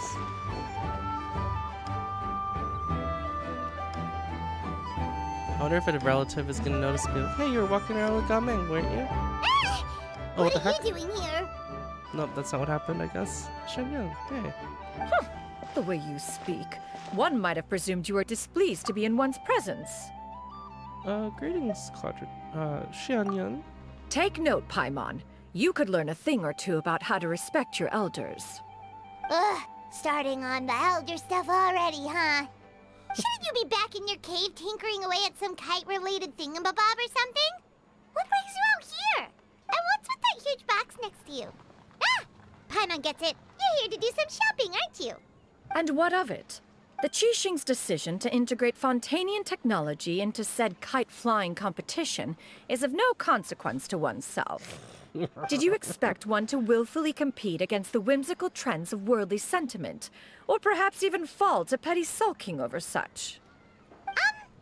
It's not that we think those things exactly. That's just what Mountain Shaper and Mooncarver told us, or Tia something and Ho. Paimon can't be bothered to remember what their aliases were called. Anyway, they went to Liyue Harbor to look for you. They even asked us to pass along their regards if we ran into you. Oh, huh. Tianyun? Did she forget about them? It appears time has quite flown since one's arrival in Liyue Harbor. How could one have forgotten about those two old fossils? One shall have to bring them back some divine herbs I'm to glad I atone did her for this quest slight. first. Nay, given that one has ventured all this way to Yilong Wharf, tea would be more advisable. A great thought has illuminated one's mind once again. One is reminded that certain purchases have yet to be made. Perhaps you two could wait here whilst one performs this task. It'll be but a moment. Looks like she's getting acquainted. Wait, here? You really just gonna ditch us here to watch your stuff? Oh, that woman really just does whatever she wants. Hey, not you too, Traveler! Oh, all this Paimon ditching is super not appreciated. Just come back soon, okay? Paimon doesn't want anyone to try and steal the stuff. Welcome. Please It'd have be a look like around. taking candy We from only a sell teas of baby. the finest quality, sourced directly from Chaoying Village. Might I recommend the Songlo variety? It's one of our specialties. Now, that sounds promising. One will bring some back for those old fossils. Why am I and spying all will on be her? well. 2 boxes will do. Wonderful. By the way, we're actually running a special Lantern Rite promotion. Buy 3 boxes, get 10% off. 4 boxes will net you 20% off. Oh, is this gonna trip her up? 20% off 4 boxes. This merchant strikes a fair bargain. One might as well give some to Morax and Ping too. Then 4 shall suffice. I see. Are you intending to give these as gifts? If so, perhaps I can interest you in these exquisite gift sets. Buy 10, get half off. Ooh, 10? Bro. Look at the magnificent design. And the red ribbon gives quite the festive flair, don't you think? Such a gift would be sure to impress any lucky friend or family member. No. 10 boxes. Seems rather excessive. But if one factors in the conqueror of demons and one's disciples... Oh no. 10, a nice round number, don't you think? Course you do. I'll even shave a little extra off the price for you. This guy. That is agreeable. One will, I will have these boxed up then. Of course, right away. I see you have quite the eye for fine items, mademoiselle. No! Perhaps some of my wares might also be of interest to you. They're like vultures. I'm a toy merchant from Fontaine. You'll get nothing but the finest and most intricate clockwork toys Mora can buy here. Each one sure to be a source of endless amusement.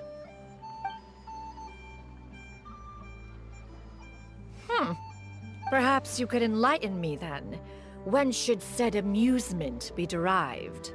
Well, that is, of course, best understood by playing with them yourself. If you could wait just a moment, I can bring one out and give you a demonstration. Oh wait, this is like her realm. Is she gonna get competitive here? Oh.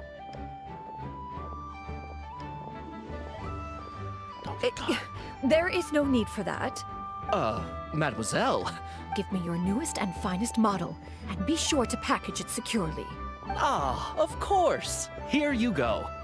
The instruction manual is... I can do without, thank you. Many watchful eyes surround this place. If one were to be spotted purchasing a mechanical toy such as this, a child's plaything no less, it would only invite scandal. There is no harm in bringing it back to study in secret.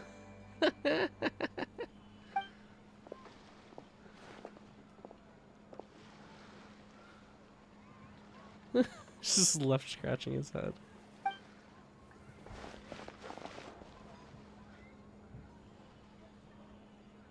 Oh, Xianyun, did your shopping go smoothly? Naturally. One may not delight in social interactions, but that does not mean one lacks said faculties.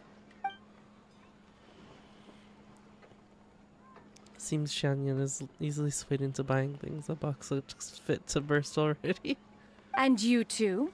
Are you not here to purchase things? We just haven't had time yet. It doesn't look like there are any kite stalls around Elong Wharf, but it does look like there are lots of goods from Fontaine. You are also planning to participate in the kite flying competition, then? Also? One means to say, you along with all the other youths. One has been entreated to share one's kite-making expertise, and indeed, there was little one could do about such persistent supplication. One moment energetic and earnest, and dejected the next. One had no choice but to acquiesce to these requests, and thus, one will be organizing a kite-making workshop to provide personal instruction in this art form. Oh, who will be participating then? Shuyu, Shenhe, Ganyu, and Yayo. Oh, yeah. Wow, that's quite a few people. Also, this is all pretty well, Xianyun, but it's not like you have to make your own kite to participate in the competition. You can just buy one ready-made and call it a day. Ha! You speak of those equipped with the mechanical lifting device, do you not? Tis nothing but a crude piece of mortal machinery. The mechanism that one has developed was the fruit of millennia of meticulous study. Let us not speak of the source of the mechanism's power, but rather its structure. It is composed of materials as light as bamboo and as strong as iron. This composition grants it the lightness of weight to ascend into the sky and the durability to follow the wind for many a mile. It is built with a series of intersecting rods that... Never mind. It is unlikely the two of you will understand, even should one expend the effort to explain. One is better off saving one's breath. It sure seems like you want to talk about it, though. So, will you be attending the workshop or not? Sounds like we have to. Huh? Wait, you've been trying to invite us this entire time? It does seem interesting, though, yeah. All right, then. No need to prepare the materials in any case. One has it all sorted. Arrive at Mount Outsong in 2 days. I shall be expecting you around midday. Are you leaving? Don't you want a guard to help you with that big box of yours? Surely you jest. One goes as one pleases. For what reason would one need to rely on another? Oh. Bye. It can float? What kind of invention is that? One calls it the floating toting device. Huh. She seems pretty proud of that one. Look at her walk down the street. She seems so confident, but everyone around her is looking at her all funny. Paimon wonders... never mind. But anyway, that box of hers seems to be full of those mechanical lifty thingamabobs. Not that Paimon was peeking or anything. She just, got a bit unsteady for a second and accidentally brushed the embroidery on top. Oh my goodness, Paimon. And wouldn't you know it, all the stuff inside almost came bursting out. Paimon even went out of her way to keep it all together. All Paimon say is that Shenyun sure does try hard to save face. What did she call it again? A crude piece of mortal machinery? Paimon bet she just can't wait to take it apart and see how it's made. Totally. We should probably act like we didn't see anything, though. You know, in consideration of her feelings and all. After all, that is the propriety with which one should comport oneself. When it comes to an elder, right? Alright, guys. That'll be it for tonight. Hope you all had fun today. Tomorrow, I'm gonna try out some of that new game that Yulin's been wanting us to play, or wanting to play. Last Epoch, was it? And Falconeer looks interesting.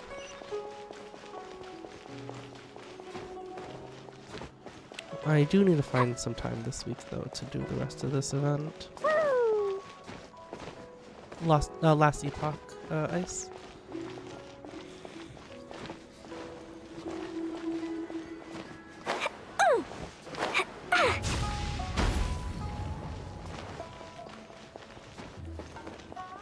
It's a ARPG, and it seems people have been saying it's in between the complexity of Diablo 4 and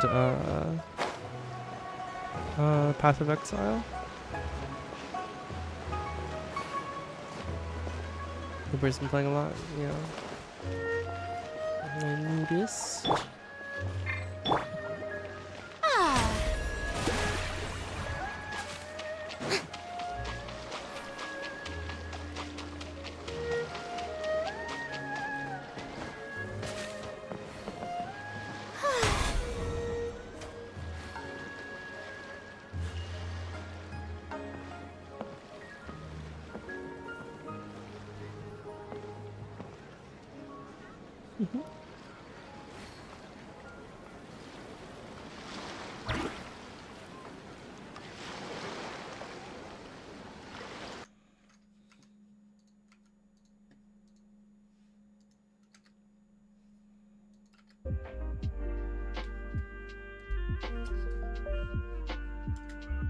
I got my big screen beyond back, guys. I'm so happy. Much easier to rest in VR.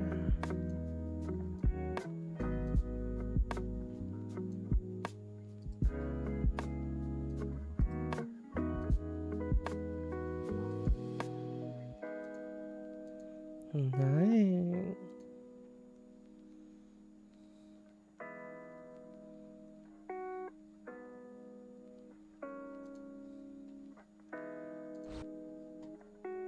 How have the servers been going for Helldivers 2, by the way? You guys know? I bet the others are relieved to not have to do Baldur's Gate every single day now.